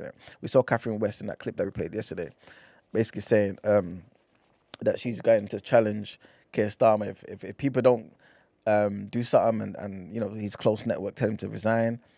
On Monday, I'm going to do this, that, and the third. He better walk away, all that sort of stuff. But obviously, there's certain ways for them to do certain things, and pretty much Christie intimated that you need to have at least 80 MPs, 81 MPs to be exact, 81%. You need to have at least 20% of the party in the Commons saying, "Yo, I support you," and that will then trigger the contest, innit? So you might be right in saying, "Yo, he doesn't have it," or he might have gone to Starmer to be like, "Look, I've got the numbers." But I think the more decent thing for you to do to save your name is just to step down. You know what I'm saying? But I'm going to give you 24 hours. You know what I'm saying? My boy Bouncer said 24 hours is a good amount of time to give you. So I'll give you 24 hours out of respect as the leader. You know what I'm saying? Do the right thing. You know what I'm saying? And step down. But yeah, that's basically what will happen. And then once they've done that, all the written nominations, so it's clear and who's saying. Who said what? You know what I'm saying? They're going to be submitted to the Labour General Secretary. And then from there, they basically do the whole thing, innit? Obviously, Starmer doesn't need no support in it because he's the incumbent PM, innit? You don't need to have his 80. He's just there. So he's like, okay, cool. I welcome whoever to challenge me, innit? So, again, it's going to be interesting, man. But, Demi, if you can, call up, man. I want to see why it is you feel like he shouldn't resign. And if he was to resign, if he did step down, who would you prefer? Because if you call up as well, I want to see what you guys are thinking here, yeah? Would you like to see Rayner?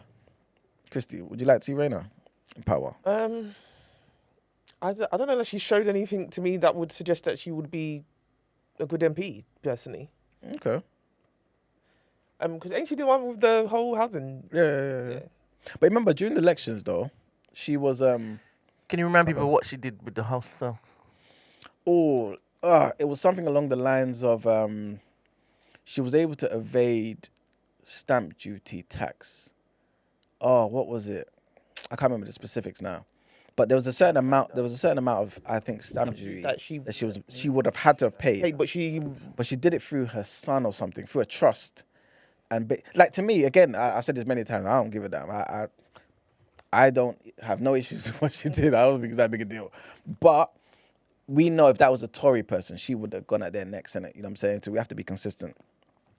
But essentially, yeah, that's what she was caught up in. All right. So Rayner's issue was stamp duty, not illegal house ownership. Yeah. She bought an £800,000 flat in Hove and paid standard stamp duty of about 30 bags, but later accepted she should have paid the higher second home rate of about 70,000, a difference of roughly 40,000. Yeah. The complication was that she had transferred or sold her interest in her previous family home into a trust connected to her disabled son. She believed that meant the whole flat counted as her only property, but tax advice later said the trust rules meant she was still treated as connected to another property for stamp duty purposes. So the alleged wrongdoing was she underpaid tax when buying the Hove flat. Exactly. Important distinctions in 2024, police/HMRC/council did not pursue action over a separate earlier home sale capital gains tax allegation. Yeah, there you go. Thank you for that, Brent. Easily mistaken, man. You know what I'm saying? That's what trusts are for. You know what I'm saying? That's what trusts are for, man. You want to protect your investment, and she put it there to protect it for her son. And so she no longer legally, at least I would have thought, I would have done the same thing. Right? Like, protect. How would I say? That whole stamp duty for the second, who brought that into fruition? Under what government? I don't know. So it's been there for It's been there for long. Yeah. Okay. The only difference is that people increase it or lower it. Okay. It's been there for so long. Yeah. That's what. Okay, that's what I meant. Who increased it recently? Increased it. She did. Sorry, Labour did. Labour increased it. So, have you been hearing the conversations, the interrogation that your brethren Nigel is under or was under the day after or the day of the election? And they were asking him, you received 5 million. I think it's 5 million. Who's my guy? Who? Farage? Nigel. Who? Nigel. Who? Farage? Come on, let's stay with me. I'm trying to understand so I can defend my friend. Nigel. All right, cool. There's only one Nigel. Okay, big Not Ben. It could have been. He received 5 million from a crypto millionaire or billionaire. I can't remember. Billionaire. Cool. Thank you. And they pressed him about it, right? So, and he's now the most popular politician. You know, as you're saying, he's going to be in the hallowed seats very soon. Are they going to talk about this? Who? Like how they got onto Rayner for the 40 bags? Yeah, but I mean the benefit of reform. We're trying to weigh up stuff here. Get me? Yeah. Ask the question. Yeah. All I was gonna say is that the benefit of the good thing about reform is that they are not in the hot seat. They're not opposition. They're not leaders. Nothing right now. So there's not going to be as much fire on them, innit? 100%. You know what I'm saying? Yeah. And when they become leaders, you think that nonsense second place person is going to be able to do anything. How about when Rishi was in the seat? Yeah. And his wife was accused of having a friend who they gifted a contract to for millions of pounds for the COVID PPP stuff. He was in power. Yeah. Well, I'm trying to basically. No, he wasn't in power, but yeah, I get what you're saying though. Yeah. Who wasn't in Rishi. power? He wasn't the PM at the time. Okay. Yeah. But I get what you're saying. Time of what? What you're saying. The time of what? No, did he get punished for it, penalized for it? Yeah, they came. So he became the PM afterwards. Yeah, after even that, worse. Yeah. Right. So we're talking about somebody who wasn't the PM, did this what fraud, questionable nepotism there. Okay. And now Rayner's in this particular predicament. You know, I'm just comparing them. I mean, it's not, I don't think it's the same, but remember, I don't have an issue. It's definitely the same. Rishi's worse, obviously. I don't even say it that way. But honestly, I don't care about what Rayner did, to be honest with you. I know. You know what I'm saying? Yeah. So you would love to see her? That's not that. This doesn't disqualify her. That's just tax. To me, nah, man. All right. It only does if I'm trying to hold everyone to the same standard. Because I know she would have been at everybody else's neck if they did it. That's the only Now, when you reason. say you know, is it because you've seen evidence? Yeah, 100%. I know you don't need to see evidence At all, I and don't. stuff. But at all, Sorry, because Christy, I'm there. You know what I'm saying? The black man Come on. is omnipotent and omnipresent. Yes, I'm saying. You're in the future as well as the past. Thank you very much. You know what I'm saying? The creator. But my thing is, since I know she would have done that, because all of them do that. They all try to find little ways to kind of undermine the. Yeah, but don't get caught when you're handing the cookie jar. Yeah, but the thing is, I genuinely believe that she thought it was okay. Because I think a lot of tax advisors would probably say the same thing. Yeah. You know what I'm saying? So I don't think it's that big a deal. But yeah. At least you're consistent, man. At least you're consistent. You're saying that you believe her. I'm not saying I believe her. I'm not. I just don't think it's a thing where she's necessarily lying. Because again, consistency. It's not about belief though. It's me just saying I don't have enough there to say she's lying. There's a big difference. Big difference. You just said just now that you believe her. That's what you said. That's why I said what I said. No. You literally said. Okay, well, you literally said that. If that's the case, then maybe let me take it back and say I don't know enough. All right. But it's not hard for me to be like, okay, cool, yeah, she actually did think this was the case. Yeah. She's not a tax advisor. She's not an accountant. You know what I'm saying? And typically people know when you've got a trust, you put certain things in trust that you now no longer own, the trust owns. So therefore, cool. Now, it's not my property anymore. All right. So should we do a poll? About? We have 3 options and Let's you're do a asking poll, the yeah, question. And do a fourth one as Starmer, still to remain. Okay. Yeah, so street in. Then you have to ask the AI. TDA. What? TDA. Please do a poll. You know what I'm saying? Who would the people prefer? You know what I'm saying? Don't sit on the fence with anything, please. Street in, Rayner, Burnham, or Starmer. That's it. Those 4 names. Or Starmer. Those 4 names. That's it, man. All right. So the previous poll was, Happy Hump Day. Have you hit the like button? Oh, okay, cool. So we've done that. Thank you very much, TDAI. Next one is coming up very soon. Make sure and put your vote in, people. Thank you. Let's do Whip Around the Room. How about you, Christy? Who do you want in the seat? I don't know enough about what's his name? West Streeton. Yeah, West Streeton. I don't know enough about him. From Ilford. Yeah, Ilford North. That's all. Specific. That's all you need to know. Ilford North. That's all you need to know. Yeah, I don't know. But I heard more things about Burnham and obviously Rayner than anything. I don't know. I don't know. Removing Starmer at this point, I don't know. I don't know that he's going to make a difference. And he's not. He's unwilling to. He's unwilling to step down. I don't think he's going personally. I actually don't think. Well, let me read something to you, right? So I can give you some information and everybody else some information. Just a bit of a breakdown on who these 3 potential candidates are, right? So West Streeton, again, he's the health secretary. He's the guy who's always out there talking about the NHS. He's the one that also said, oh, we need the private sector, innit? Like, the NHS can't handle it alone. So I'm going to outsource some of the things just to relieve some of the weight on the NHS. So he was saying all of this before, right? People kind of got onto him because obviously, typical Labour people don't really want the private sector mixed in, you know what I'm saying? But he was just thinking, cool, this is what we need to do to manage it, innit? He was first elected into Parliament back in 2015. He was a National Union of Students guy. He was a London councillor, all that stuff. So he's gone through the routes, you know what I'm saying? He hasn't just jumped from nowhere to somewhere, you know what I'm saying? Apparently he's from the council. He's from council estate. He's from the hood. He's from the east. No. West Streeton. Yeah, he's from the hood, man. Shit. You know what I'm saying? You can't spell streets without streeting. Straight. You don't say streeting without streets. Straight. He's been there. That should be his. That should be his campaign. That's what he's Ratata. I'm saying. West Streeting, you know what I'm saying? Hire me, I'll be part of the campaign team. The king of the streets. You understand? But he's also, let me not say but obviously, anyway, he's a Christian man as well. You know what I'm saying? And he's also gay as well. You know what I'm saying? So he might be the first gay. Yeah, pick him up. I did not know that. Yeah, he's a gay. Christian and gay. Yeah, both. Both, 100%. Are you making this up?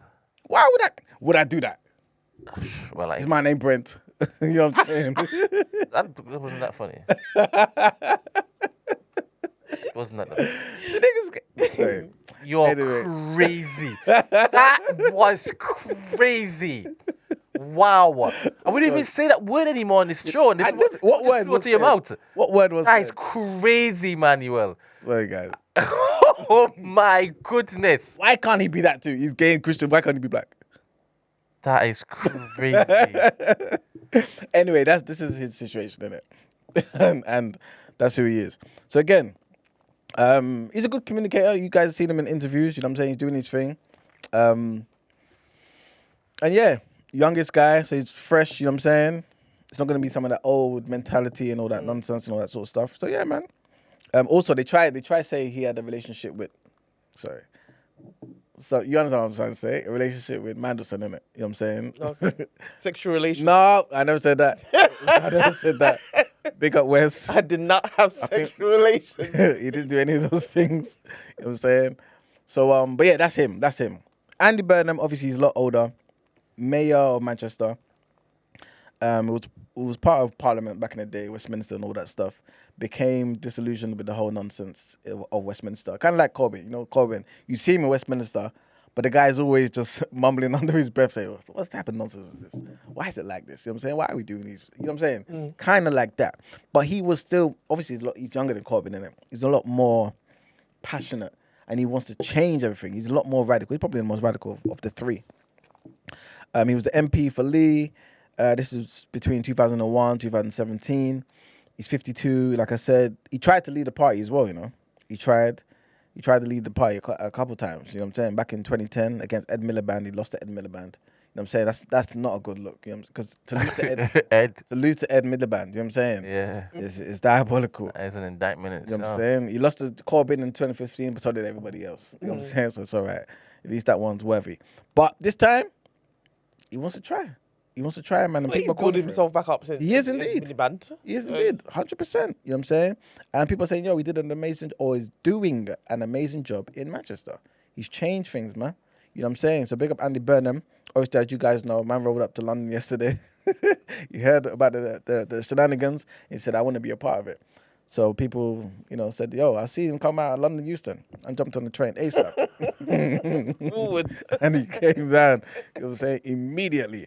He said, we can't have a street in the office. What are we doing there? You know what I'm saying? He said, they just need to see me stepping off the platform. You know what I'm saying? They'll come. Yeah, man. Come on. And good morning, Kofi. Come on. Good morning, people. Good morning. Kofi. And wait, sorry, 1 second. Let me just finish with Rayner, so everyone's up to date. So any comment that you say, people know what you're talking about. Angela Rayner, Deputy Prime Minister, most powerful woman in British politics. You guys saw her during the elections, really holding it down, man, for Labour. You know what I'm saying? Going at people's necks. Obviously, she's got a really bad. I don't want to say bad. She's got one of those sub stories. You know, British public like sub stories. Literally, ask any black person, you get one, but it's a bit different for them. But she got one of those, isn't it? So obviously she's come from the hood too. You know what I'm saying? And you know what I'm saying? Yeah, big her up. So yeah, was there a clip of her like DJing or something? I wouldn't be surprised. What's wrong with her DJing? No, there was like proper like something, and then she was DJing somewhere. And I think there was an AI generated video of her, and I think she looked like a what they used to call a chav. Maybe. Remember that one? Yeah. They're still about though. It was all part of the campaign. Yeah, man. I think she was You know at what I'm saying? or something like that. There you go. You know what I'm saying? So yeah, man. She left school at 16. Had no qualifications. You know what I'm saying? She did the Dr. Cheyenne, but just never called herself doctor. You know what I'm saying? So maybe that's a bit better. Now she's just a Rayner. And she's up there. And she wants to reign. You know what I'm saying? She wants to reign supreme, so big up her and women power. That's what I'm saying. Anyway, that's the three people, guys. Kofi, please. Good morning. Go ahead, please. Good morning. Yeah, so the reason I'm calling, I've been talking to MJT and Ed, and they're really pushing Burnham. Yeah. And I know he's done apparently a really great job in Manchester. But I don't know, being the mayor of Manchester makes you qualified to rule the nation. So I really want, like, eventually Ed or MJT to come on to Discord and then try and sell me Andy Burnham, because, as you said, this man lost the leadership election to Ed Miliband, you know? That is bad. Losing to Corbyn, right? Cool. Corbyn's very left. He's got very radical policies, but to lose to Ed Miliband, I don't know, man. And I just don't know. Like as I said yesterday, I don't know what sorry, what any Labour MP can say that can change course.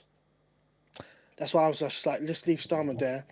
I hope he can fix the country as much as he can. But as I said, this is going to be really quick, cool. But yeah, if Ed or MJT can come and tell me Andy Burnham to see what he can do, because apparently he can get, reclaim the North like he's Ned Stark or something. So let's see what he can do. Like, sell me Andy Burnham. Because I like Rayner, but I don't think with this tax investigation overhead, it's going to be very tough. Streeton, there's like no, what's the point? He's even more right than Starmer, I believe. So I really don't see the point. So sell me Andy Burnham. That's all I can say. Well, let me try to sell Burnham to you, because obviously Ed has capitulated. He said, "I'm agreeing. I ain't trying to sell nothing red." Fantastic. MJT, I don't think he's joined the Discord before yet, has he? Yeah, he has. So Ed has. Oh, come on, MJT, call up, man. Well, so what's Ed say? He said, "I'm green." Yeah, he's stepping out of the conversation. Oh, this guy. Yeah, All right, go on. I know. Nah, don't say this guy. No, he has the right to say this guy. You He has the right. Because he what he did earlier. It's crazy. You see what you done, Ed? Big up, Kofi. You slapped him. Ed was trying to sell me. Now he doesn't want to come on Discord. All You know what I'm saying? You know what I'm saying? He's talking a lot. I was like, all right, sell me this guy. And now he doesn't want to Ouch. He's acting like a true politician. You know what I'm saying? All the heads are just flopping. Miliband, Crystal Palace guy, everybody. You know what I'm saying? Anyway. No, but Burnham, yeah. All right. I think, Coffee, I'm not too sure you said this, yeah. But I think you said in the chat that why doesn't Sadiq Khan go for it, right? Was it you that said that? Okay, cool. So he's the mayor, though. He's the mayor of London. Yes, biggest city in the world, all that. So it's different to Manchester. But it's still, Manchester's come from a place where it wasn't really... Johnson did it. Who?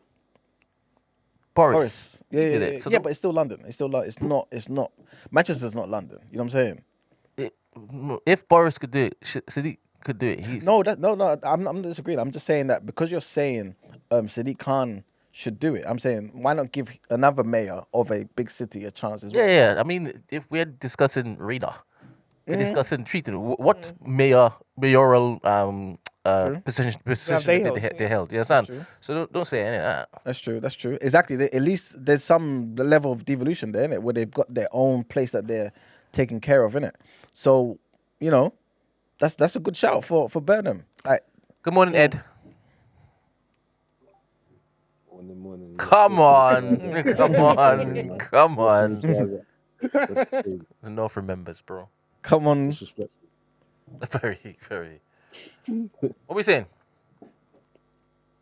All good on this side. I'm not saying, because I ain't saying I'm selling nothing. I was just saying I understood what they see, that what some would see in Burnham, why he'd probably be the best fit if they're gonna get rid of Starmer. Like I'm not saying that they should get rid of Starmer. Like I think I understand why he'd keep Starmer, because it does look it looks bad for the party. Like just getting rid of your prime minister and your leader in the middle of his term, that just looks like a mess. Like we obviously it's the same stuff they were mocking Tories for, isn't it? With Liz Truss and all that stuff. Like you know what I mean. So to it's a PR, it's like a PR nightmare, isn't it, to do them thing there. You know what I'm saying?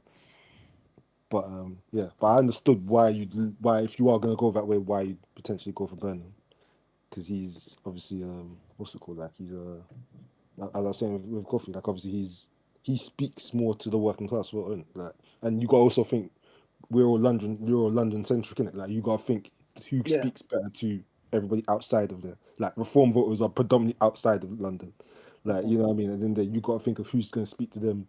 A lot of them are sort of centre swing voters, isn't it? So you need somebody who can sort of So hey, let me come back on that one. So first of all, like, what's Andy Burnham saying to the people outside London? What's he saying that speaks to them? Because I'm genuinely intrigued to see to understand what he says. But with regards to reform voters who say, they speak to us, then the reform leader is Nigel Farage, who's a posh boy. But that's the thing. He's a posh boy, but he's created the illusion of I'm one of you, or I think about you and I care about you. Like that's all they need to hear. Like they just need to hear somebody who But does he say things like they care about them. I get that. He says he cares about them, but if he said I care about you, but I'm not going to change any immigration policy, we're going to keep it, keep the same. But I care about you in terms of your work rights, this, that, and the third. Do you think he'll get the voters? He wouldn't. He's the only one that's saying some crazy radical immigration policy, and that's my thing about Andy Burnham. Like, as much as you say he speaks for the party, this, that, and the third. If he doesn't come with some crazy immigration policy that matches reform, I don't know. I just don't see how he can win. No, I hear you on that one. I think you got to, regardless of who they keep, like Labour have to talk about like more visible border enforcement, better decisions quicker decisions of asylum, tough action on like illegal migrants and all that sort of stuff. Like they've got to do that. Regardless of who's in charge, they have to do that. They have to be more clear with their expectations of like what immigration looks like in this country. That they have to be more clear. There's no way you can pretend that or try and push aside the whole anti-immigrant stance that reform have and whatnot. Like you can't sort of try and just push that to one side. You have to directly speak to it. So yeah, like I think whoever is in charge, you got to speak to it. So you got to be able to go, hey, like yeah, like we do need better rules. We do need more like we do need more like clear guidelines of what we're doing here. And just sort of, but you have to try and not just not try and go too far over the line where you then start sounding just like reform. You know what I mean? But you do need to have a very clear a very clear like idea of what you're doing. Like what I mean? Like I feel like no one 100% feels confident in well, I'm not saying no one, I'm talking about them in terms of like the reform lot or the swing voters or whatever. None of them feel like there's a clear, I believe, like they don't believe Labour are standing on any side of the line. They feel like Labour are sort of trying to play both sides and and whatnot, and they don't, and they feel that's mocking in for them, innit? So they want somebody who speaks directly, innit? So like they've got to take a more direct stance. Whoever's in charge, innit? That's real. Like, yeah. And I do think I don't know what Burnham's. I can't remember what Burnham's recently spoken about in terms of in terms of immigration. I do know he's definitely actively sort of speaks. I'd say he definitely sort of touches more into the patriotism side of things from what things I see of him. Like especially again, it makes sense up north. They are very much more like that is sort of their thing, and like the northern powerhouse, that sort of thing of like the north versus everybody kind of thing. So he definitely sort of speaks in that regard, like in a patriotic sense. So I don't know if he probably then happily pivot that message to in terms of immigration as well. You know what I mean? He might do that. Obviously, I don't know for sure. But yeah, but I'm just saying, I think there's a lot of fence sitting, well, at least in their eyes of those voters, there's a lot of fence sitting, and they don't like that. You know what I mean? Like, at least they can think, at least say what you want to say about Nigel Farage and them lot. They've made their views very clear, and they've given the people what they want to hear. They want to hear, like, yo, like, we're gonna fix all your problems by getting rid of all these immigrants. Like, that's what they want to hear. Like, you know what I mean? Yeah, sorry, I get that point. And I suppose this is a tough one because I suppose as politicians you've got to win your voters, but I think I would respect a Labour leader that would just say, look, yes, we can control immigration and we'll try and control immigration. Like, to be fair, I think the immigration numbers or the border numbers have gone down slightly since Keir Starmer's there, but he's not communicating that well enough. Yeah. Fair enough. No, I agree. That's what I'm saying. They don't want to sound like, they want to toe the line. They don't want to sound like they're sounding just like reform, or don't want to sound like the other side either. They don't want to sound like they're like sound super pro. They're trying to toe that line. The problem is people don't want that line toed anymore. Like they don't want that sort of political, how you want to call it, like in quotation marks, that political sort of way of talking, like where you are sort of trying to just play defense. Like they don't want that no more. Like they want to hear what it actually is. Like, you know what I mean? So like if he's gonna lead into, hey, like look what we're doing, in terms of immigration, look, like speak on that, and like you gotta speak on that. Like there's no, you can't play defense in that one. Yeah, but I think it's a tough one for any Labour leader. to one hand say, yeah, we're being tough on immigration, but then to be saying, yeah, but we're a party that welcomes all people. So I just think as a Labour leader, for reform, I think their job is easy.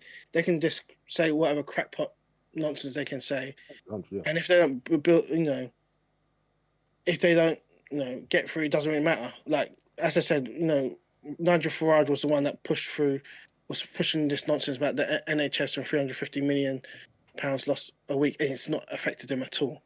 So, Yeah, but if that was a Labour leader or who said that would affect them.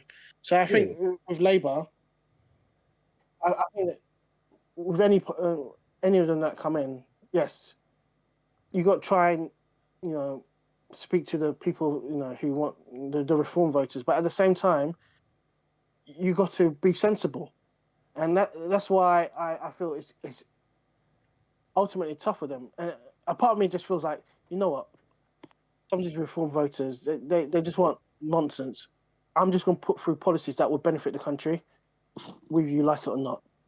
And that's part of me why I feel like Starmer should say, he should say, look, I'm going to put through policies for the country, whether you like it or not, it will benefit you.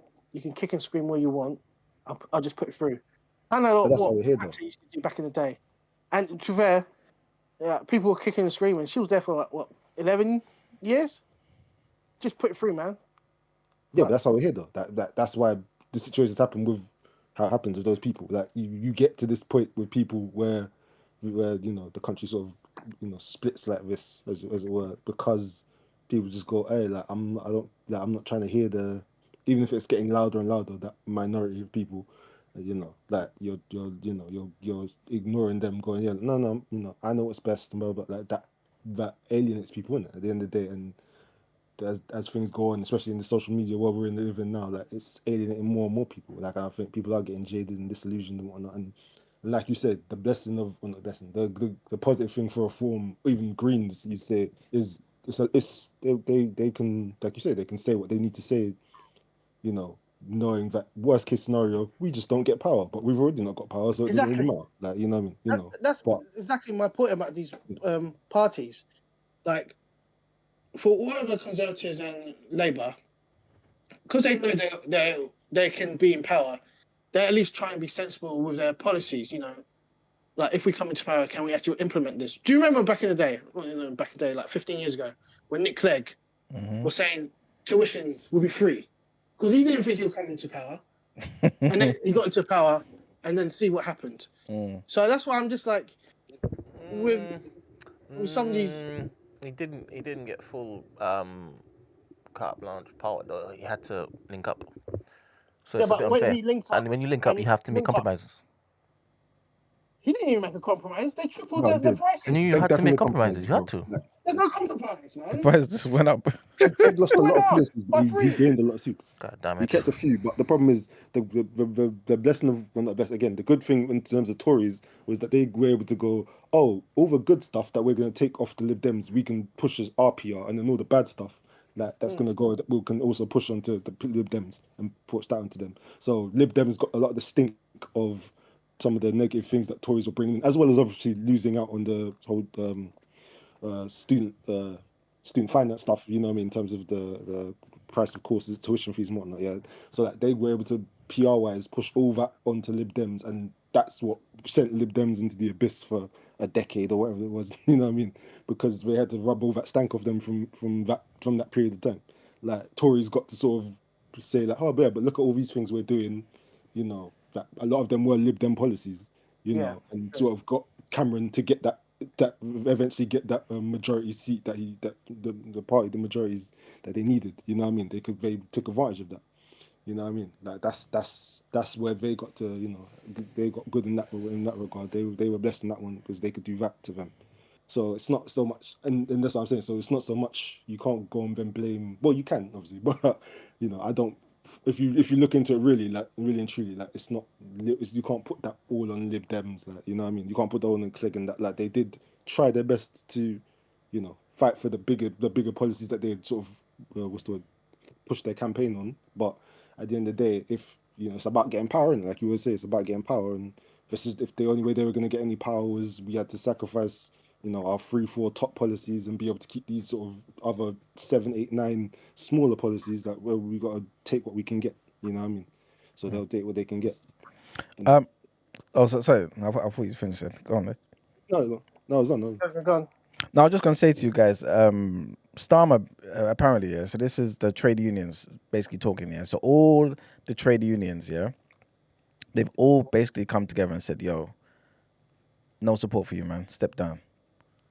So the party, 80 plus MPs, all the trade unions, which is like the backbone, the skeleton of the Labour Party, they've all said, "Yo, my friend, it's time to go, man." So I don't know, man. Is it just stubbornness now? Or is it a thing where it's like, no, I'm not beholden to you guys. I'm beholden to the entire nation. The nation chose me, chose us, but I'm the leader. You know what I'm saying? It's that. It's the party being split. It's everything. It's not just the one thing. I think it's a bit of stubbornness. It's definitely that. It's definitely a bit of the party, like I said, being split, and no one's really fully backing. Like no one wants to put their eggs into one basket in the party right now. You know what I mean? That's why it's a 3-horse race right now. And then you've also got the side of, like obviously, just in general, it does create the level of, chaos and instability in it. So that you don't want to do that. You wouldn't want to do that anyway. That as just for the people. Like, you know what I mean? You don't want to create chaos and instability for the people. At the end of the day, you still got voted in with by the majority. You know what I mean? You could call it because the Tories imploded or call it whatever, but you still got voted in by the majority. So again, that would be, you're kind of screwing over the majority of people who voted for you, I guess, isn't it, technically? Yeah. So, I'll add on to that. I just think, like, when he was in opposition, he was saying that when the Conservatives were changing their lead every 2 weeks or so, he was just saying, look, this is not, governable. This is not what a country needs. You need stability, this, that, and third. And for him, I think he'll feel like it's hypocritical of the Labour Party. So that's why I think he's trying to be stubborn. It'd be hypocritical of the Labour Party to be saying this and then to be changed their leader, after under 2 years because of a local elections. And I just feel like he feels like, no, we need to be stable. But this is the problem, partly the problem with Labour, the TUC or the trade unions in general, and I'm a trade union member, but these guys they're always trying to push a left-wing leader, which I suppose they're right, but the country has told you many, many, many times they don't want that. The media go against that leader, and quite frankly, some of the public go against that leader. It doesn't matter how much you may feel they're good, or they've got great policies. The country always goes against it. So the trade unions, again, going against Keir Starmer, it's going to lead to maybe Burnham comes in, who knows? But it's just going to lead to instability. It will lead to them calling it a general election within a year, and then reform coming earlier than expected, in my opinion. And I just don't think that's very good. But part of me feels that I've been thinking recently that part of me feels that a lot of these Labour people, then they actually don't want to govern. It's easier for them just to be in opposition and to just shout whatever. But when it's time to govern, this is how they're behaving. They panic at the first sign of stress. And a part of me thinks that they need someone like Alistair Campbell. Back in the day, he would just whip him into shape. They've got no one that can just whip him into shape, like Dominic Cummings back in the day for the Conservatives. Alistair Campbell back for Labour. Just whip him into shape and tell him to calm down. Man, that Cummings, Yeah. Those are strong figures, though, man. Who's the equivalent of that today? I don't know. But there must be people, surely. There must be, no? Yeah, but strong guys, you know what I'm saying? Slap you up a bit. Just whip him into shape, tell him to calm down, relax. Because this is ridiculous. Labour has been like this for years. And the only time they had stability when they had a man like Blair, who's a little bit right, but not so right, and that Alistair Campbell just whipping these men into shape. Yeah. Gordon Brown was coming for that leadership for years. Yep. And for 10 years, they held it down. And then eventually, Labour, Tony got tired, had to move on. He come in for 3 years and they're out. Yeah. And this is a problem with Labour, man. They just can't sit still, man. Yeah. They bring a guy like I like Corbyn, I really do. Mhm. But they bring a guy like Corbyn, and you know this man is just he's very stubborn. You know, there's a certain community. I'm not going to say the community, but there's a certain community that he doesn't care for, and instead of trying to play the game and just give a happy smiley face, just to quieten down. Pardon? Sorry, go on, Kofi. Yeah, instead of trying to play the game, give him a happy smiling face just to shut him down, he doesn't. So this community goes crazy. They've got the media on their side, and then any great policy you come, it's gonna get ignored because you don't play the game. With Starmer, yes, he's not great, but he knows to a certain extent how to play the game, like Blair had to play the game. And at least if I can play the game and then push through Labour policies, I can win. And just putting things in place that could benefit the country. But these guys, they don't understand it. So they're going to try and push for Burnham, who they say, King of the North, whatever, and we'll see. But I don't see it working, man. I don't. It's sad, but I don't see it working. Oh, that's what's his name again? Morgan McSweeney. There we go. That is Keir Starmer's Dominic Cummings. Yeah.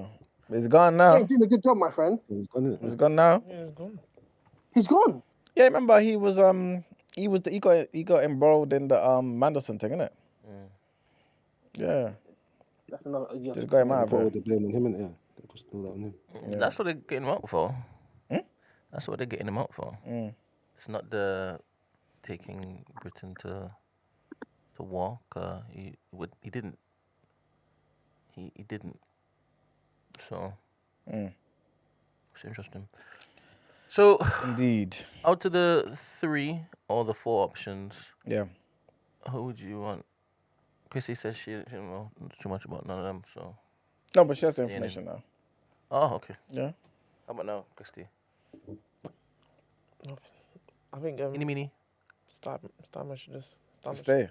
That's what I think too. All right. I'm thinking Starmer. Because I don't really think anyone turns it around, to be honest with you.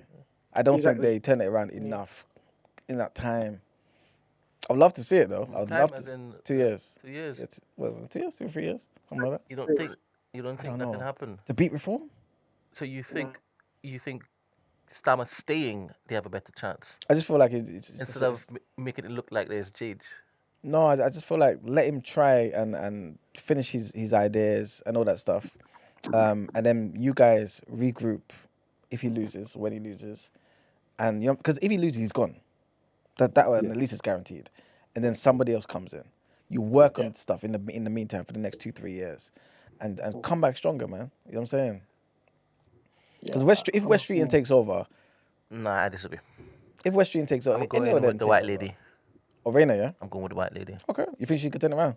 I think she could do better than what he's currently doing because it's going to be perceived as change. And if it is that she doesn't look to basically make it look like some change, then cool, you deserve everything. But you're not going to make it any better than it is right now. It's only going to get worse. Do you feel like that could be? The fact that it is that you've had this public showing, they ordered takeaway to the Downing Street, bro.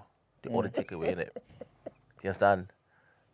Hey, sorry. You had this guy jumping off the platform from the north. It's out there now. It's on social media. You understand? This thing isn't going away. Because remember, there was a little whisper of, they've lost trust in him when the Manson stuff started going around. This and next. Now there's another one. He's not beating this. He's not beating this. Sorry, Kofi, what were we saying? So obviously, you're Arsenal man, yeah. Yes. You're Arteta man, yeah. Yes.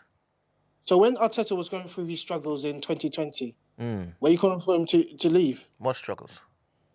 Come on, we're bottom of the Premier League. We're struggling. When he just arrived, you mean? No, Starmer's just arrived, pretty much. So you are saying when he just arrived? So you are saying when he just arrived? Yeah, kind of when you just he's there for a year. And this is eighth season. He's done two eighth. He's done two eighth seasons. Who? Were you calling him to leave? Who? So no. When Arteta came in 2020, that's the beginning of his flipping tenure. His beginning of his premiership. Okay, but so you're asking me, did I stay with him? Of course. Why would I? Exactly. We What- were why did you want to stay with him? we were rubbish, and he said, "I have a plan." So why wouldn't I look to see out his plan? Okay, and then with Starmer, he says he's got a plan. I don't believe him. Why don't you want to wait and I see don't what his believe plan him. is? I don't believe him. To be honest, I want chaos. No, this guy. Labour needs to be shaken up in order for there to be a complete 180. You see, reform is doing our madness. I believe that out of all of them, Rayner, because she's a potty mouth, because she's from the ground up, as you mentioned, she has got a sad story, she'll be willing to get down and dirty. Do you understand? And she has a lisp in it. I love it. She speaks like a commoner. Do you understand? So 100%, I believe Rayner might be the best look. 100%. Look, Tell me different. Tell me different. I like Rayner. I do. I just think it's going to be very hard. They ain't giving the woman the chance. But this is Let's true. be real. This is true. But you think they will give a gay Christian a chance? I didn't That's the strongest bet. I didn't say any because I didn't. As soon as he came, he said, "Don't take your shoes off. Don't bother. Don't bother. You know what it is. You know what it is." Yeah, I think. And also, is Andy Scottish? Where is he? He's not Scottish, is he? You're Andy Burnham. Yeah. Burnham's Manny. He's from Manny. He's from Manchester. Well- Liverpool. One of those areas. Well, the accent might do the thing. If there's a little change, I'm telling you, British people are very simple. They're very simple. And the thing is that you lean in on that simplicity, you will do wonders. And that's why I don't think You will do wonders. And the thing is, I don't know. I haven't got a clue, man. Has Rayner been showing that she is susceptible to the Sam? Not yet. Have you seen it yet? Not yet. Because Not seen it they yet. should have helped her out, isn't it? If they wanted to, they should have helped her out. They were probably responsible for hey. Maybe, you know, So yeah. that alone, bring her in. But do you feel like that could mess up her political career? What if she comes in now? Where is her career now? No, I'll tell you, because right now, if she comes in now, obviously, and they lose the elections, it's done. She's done at it, right? But at least she hasn't got no position right now. But Labour still champion her. They still like her. So if she spends some time behind the scenes working her way back up, she can go in as leader and have a time as a full-blown opposition leader. Do you know what I'm saying? I'm not sure. Yeah, I think Rayner would be better as If an reform opposition gets in leader, not power, leader. it's going to be a quick Labour back in power. I don't see that. So No, this it'll be- idea it'll where be is that she's opposition. working behind the scenes for the longest. So you feel as though Labour's going to be the strongest opposition for reform. At the moment, yeah. I like what you're saying. You're not even saying it's going to be conservatives. You're No. not even seeing them anytime soon. No. Interesting. So They've got some work to do. well, more so for her to come true. Not now, though, because then you come in and lose. If she loses, can't they still vote for her to be the? Potentially, yeah. So what are you talking about? But potentially. So show some gusto. No, but it's potentially. I've made my mind up. I'm not moving. My problem with Rayner Rayner in. isn't that. Rayner in. And she's a ginger as well, isn't it? I'm telling you, she's ticking bare boxes. The full one. She's ticking bare boxes. Come on. What's her stance though? Has there been any rumblings as like with her? Nah. She's vexed. She's vexed with Starmer. The fact is that they allowed her to basically get kicked out. Because she is. No, sorry. Yeah, but she did tell him, What yo, Chris step said- down. Oh, okay. Yeah. When was that? What, a couple of days ago? Yeah, a couple of days a couple ago. days ago. Maybe even yesterday.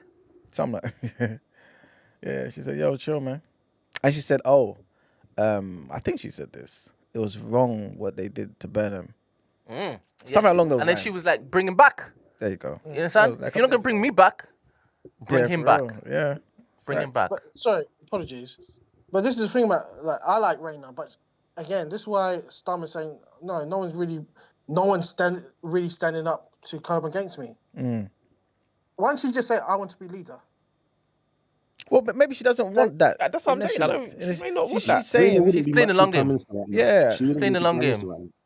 Yeah, Exactly. she would back Burnham. That's why Starmer's saying I'm not moving, because no one's really coming up and saying, yeah, I want to take leadership. Yeah. Burnham saying, No, that's not why he's not leaving. He's not saying it with That's his not why full he's not voice. leaving. I think all of them are worried about, like Kofi said, potentially having to go into an election in like a year's time because if things That's go true. left very They quickly. feel as though they only have one card to play and they're not looking to play it just yet. Yeah. That's true. Reform make that general election quicker. They'll That's do the- that. Exactly. So that's Yeah. why I'm saying just leave Starmer there. Would you wait or would you jump? I might Given strike. that it's 2 years.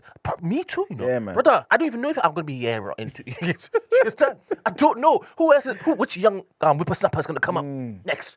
where the public like, oh, I like him. Because if there's a gay Christian running from Ilford North, bring him up. Bring him up. What did you Bring him up. say? Because I found out today. I found out today. So it's now on my back. I'm gonna use it for as long as I can. Yeah. Then boom, I'm striking whilst the iron's hot. Yeah. Yes, and I'm coming in. Make some more AI videos, bro. I'm gonna play the game, as Kofi said. Play the game. I'm gonna get dirty as well. Because you need to in order to basically look to take the ascension away from this reform fella. Because he's on one. He's on one. So start getting mucky. Leaning on that whole billionaire £5 million thing. Yeah. They're just not sharp enough. Yeah, they're not. They're not violent. They're not dirty enough. Violent, but dirty. Yeah, dirty enough. Yeah, strategic. You get me? What about Burnham though? Burnham got some passion though. He's in his 50s now still, but he's still got the gumption. If he brings in Galloway as his second, then I think Galloway. George Galloway. What are you even saying? George Galloway. What was what he said?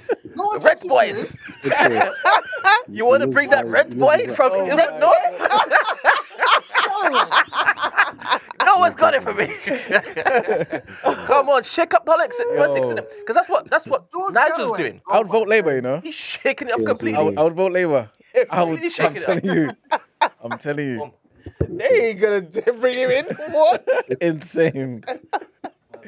What? Might as well just say Corbyn, man. I'm telling you. What? It will destroy that. You know what? Might as well, man. Corbyn and Galloway together, man. Let's go. That would be just bring Corbyn. Just bring in the whole left-wing gang, man. That would be insane. We go and take him on. If no, I would respect Burnham if he said, "I'm gonna go for this. I'm gonna bring in Corbyn. I'm gonna bring in the true left-wingers, and we just go again. Yeah, we run it. Because if he goes like as Brent says, if he waits 3 years, someone else might come up. So might as well just, if you're big and bad enough. That's my thing about Burnham. He's not acting big and bad enough. If you're big and bad enough, go for it. Say, I'm going to come, I'm going to bring Corbyn, I'm going to bring all the other, those your party people who defected, I'm bring them back on my side, and we go for this.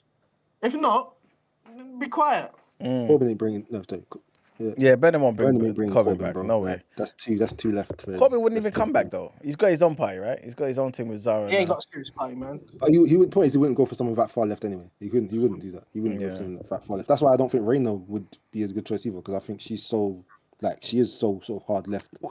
Just because I stepped away for a minute, we're back to now saying Rayner's not the best one. We've decided Rayner's the one. We've collectively decided she's the one. She's best. She's the best bet. Let's do it. Let's do it. Don't know why you listen to Green. It's true, you know. Don't let him pollute the airwaves. Even though he did what he did to you this earlier, we will not let him pollute the airwaves. True, man. True. Thank you very much, Kofi. You have been wonderful. Ed, always love. I want you to make sure and celebrate your birthday well. Have a good birthday, man. Yeah. Come tomorrow and let us know how it is that you got on.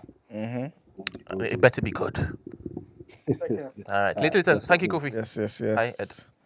All right, guys. Last set headlines. Come on. And we're going to wrap up. Please, I'm hungry.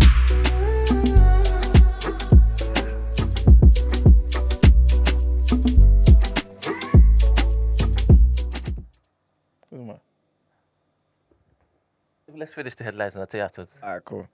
All right, people. So, Sadiq Khan says that London taxpayers could face a £2.5 million annual hit if what, Brent? I'm going to tell you. If West Ham are relegated from the Prem this season. So run that line again. I like the end of it, but I didn't understand it. Sadiq Khan says London taxpayers could face a £2.5 million annual hit if West Ham are relegated. I mean, okay, because money will go up because we ain't got the money. Well, I'm going to tell you. Right. But basically, he blamed, So the mayor blamed the former mayor, Boris Johnson, of course, every opportunity. You know what I'm saying? Big up Boris, free him every single day, and his hairstyle, right? For agreeing what he called the worst deal imaginable. Stadium. Absolutely Exactly. mental. There you go. He got a little under the table thing. You see, you hear what is it Sullivan? Correct me if I'm wrong, people. One of the owners of West Ham. Okay. Allegedly got accused of what? I say it. Why are these people? Why are they? Apparently, it's time. Oh, what? Huh? Yeah. Let's move on. I'll tell you. I was gonna say something mad, and I know Chris was gonna say something mad. And you, Dave, was gonna say something mad. I would have waited patiently for my turn. But yes, long story short, it was the worst deal imaginable. At least that's what he's saying about Boris Johnson when West Ham secured a 99-year tenancy at the London Stadium. So under the agreement, West Ham paid £4.4 million a year in rent. While the GLA, the Greater London Authority, they covered the operational and the stewarding costs for the stadium, right? But Khan warns that costs would rise significantly if the club dropped to the Championship due to the lower commercial revenues coming in and obviously more home fixtures and all that sort of stuff, right? With West Ham currently in the relegation zone and Tottenham also fighting to stay up, Khan joked that Londoners who do not support Spurs should be cheering on West Ham. Next headline, this is a beautiful one. Stormzy's Murky Films is co-producing the official biopic Come on. of Arsenal and England legend. Let's have it. Ian Wright. Let's have it. Saying Stormzy's going to be serving as the executive producer. So the film's going to show Ian Wright's journey from a traumatic childhood on the South London estate to becoming one of England's most iconic players. I love this so That's much. noble of him, considering he's a Man United fan. No. Who? No, he's black before he's a Man United fan. You know, I'm just saying that's no. You know. Yeah, we're not haters. He's not a hater like some Man United people. Talk about it. You know what I'm saying? Talk about it. I'll put the camera on. I respect it. You know what I'm saying? Respect it. Diabolical. This is what it is that you do with the money that you have and the influence. This is what you do. Yeah. Remember we were talking about before how it is McDonald's and the Silex, and I said that we're standing by this. Yeah. This platform is standing by Stormzy. Oh yeah. You've done far too much. I wasn't trying to throw him out. Come on. Come on. He was People trying to throw him out because of that. He was Ever. not going anywhere. Ever. Anywhere. Ever. Nonsense. This is what you do, man. How they try. This is what you do. Imagine. Anywho, so the biopic explores Ian Wright's struggles with rejection, poverty, and fatherhood before finally getting his chance in professional football in his early 20s. Writer and director Tom Wilton said that the film will tell Ian Wright's story raw and real, focusing on resilience, identity, and the power of community. Production discussions with studios and distributors are ongoing, with casting, release dates, and filming timelines yet to be announced. I might put myself forward. To be the young Ian? No, maybe, yes. Or what's Because you were a young Ian, you know. You know what I'm saying? Young Ian, young Anelka, you know. Yes, true indeed. Saying one of them. I could be one of them. Yep, he was rapid. You know what I'm saying? Pew. It's true indeed. Deadly as well. You know what I'm saying? It wasn't a goal poacher or goal hanger. No. It was like Romario. You understand? I didn't. Romario, goal. I didn't do a Nistelrooy. You know what I'm saying? No, none of that was. Not Just of waiting. them was. You know Just what I'm waiting. saying? Waiting. Yeah, maybe. You know what I'm saying? Just took all of that. Look at you. You know he's telling the truth. It's true indeed. But no, he's The best. this is true. You know This what is I'm not saying? Don't lies. hate, Christy. Don't hate. You Man. can't even question it because there's receipts. You know what There's evidence. And our last headline, guys, GB News commentator, I feel like some of you guys may have heard of this already. But anyway, GB News commentator Sophie Corcoran is pursuing legal action, man, against the 10,000 Interns Foundation, claiming an anti-white discrimination after allegedly being rejected from a diversity internship scheme. The charity says its program is lawful under the Equality Act, which allows positive action to address underrepresentation in professions such as law. Writer Jason Okundaye argues the case is part of a wider anti-DEI lawfare, right? This is part of their nonsense strategy inspired by conservative legal campaigns in the US targeting diversity initiatives. Okundaye warns that broader attacks on equality legislation like this could threaten not only diversity schemes, but also protections linked to maternity rights, linked to disability support, and also linked to community services, man. So yeah, 100%. Big him up and big up everybody that's part of the 10,000 Internship Foundation, man. Come on. You know what I'm saying? Don't hire her. Anyway, so guys, that's pretty much it. We got the post. We got the post. 11? Can we make it for 11, bit? What are you thinking? It's kind of tight. Yeah, let's say 11. All right, cool. Either way, guys, you should be signed up and subscribed to the Post TNB.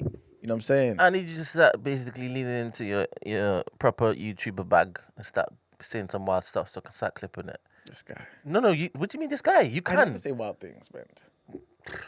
Bro, come on, man. I'm gonna change. Come on, now. Come on, now. I'm gonna try my best. Today's topic is gonna be somewhat spicy, maybe. Investor die? I mean, it's linked to that. Everything's investor die, Brent. You know what I'm saying? But this is more so about France, man. Christy, make sure you tune in. You know what I'm saying? After you get your food, make sure you listen. I'm saying call up as well. So it's gonna be about basically, Macron That Cretan. You understand? So he's basically said, "Yo, we've got $27 billion for Africa. They've signed it. Everything." He's the biggest Pan-Africanist, he said. Yeah, don't mind him. He's lucky I wasn't there. I was elbows inside. Telling you. On the hot slap to the ear. You know what I'm saying? Really? Oh. Nonsense. You know what I'm saying? Then send him home to his husband. I mean, wrap up the show. Wrap up the show. Where's the hat? Let me switch the hat. He didn't even need it. Look at the hat.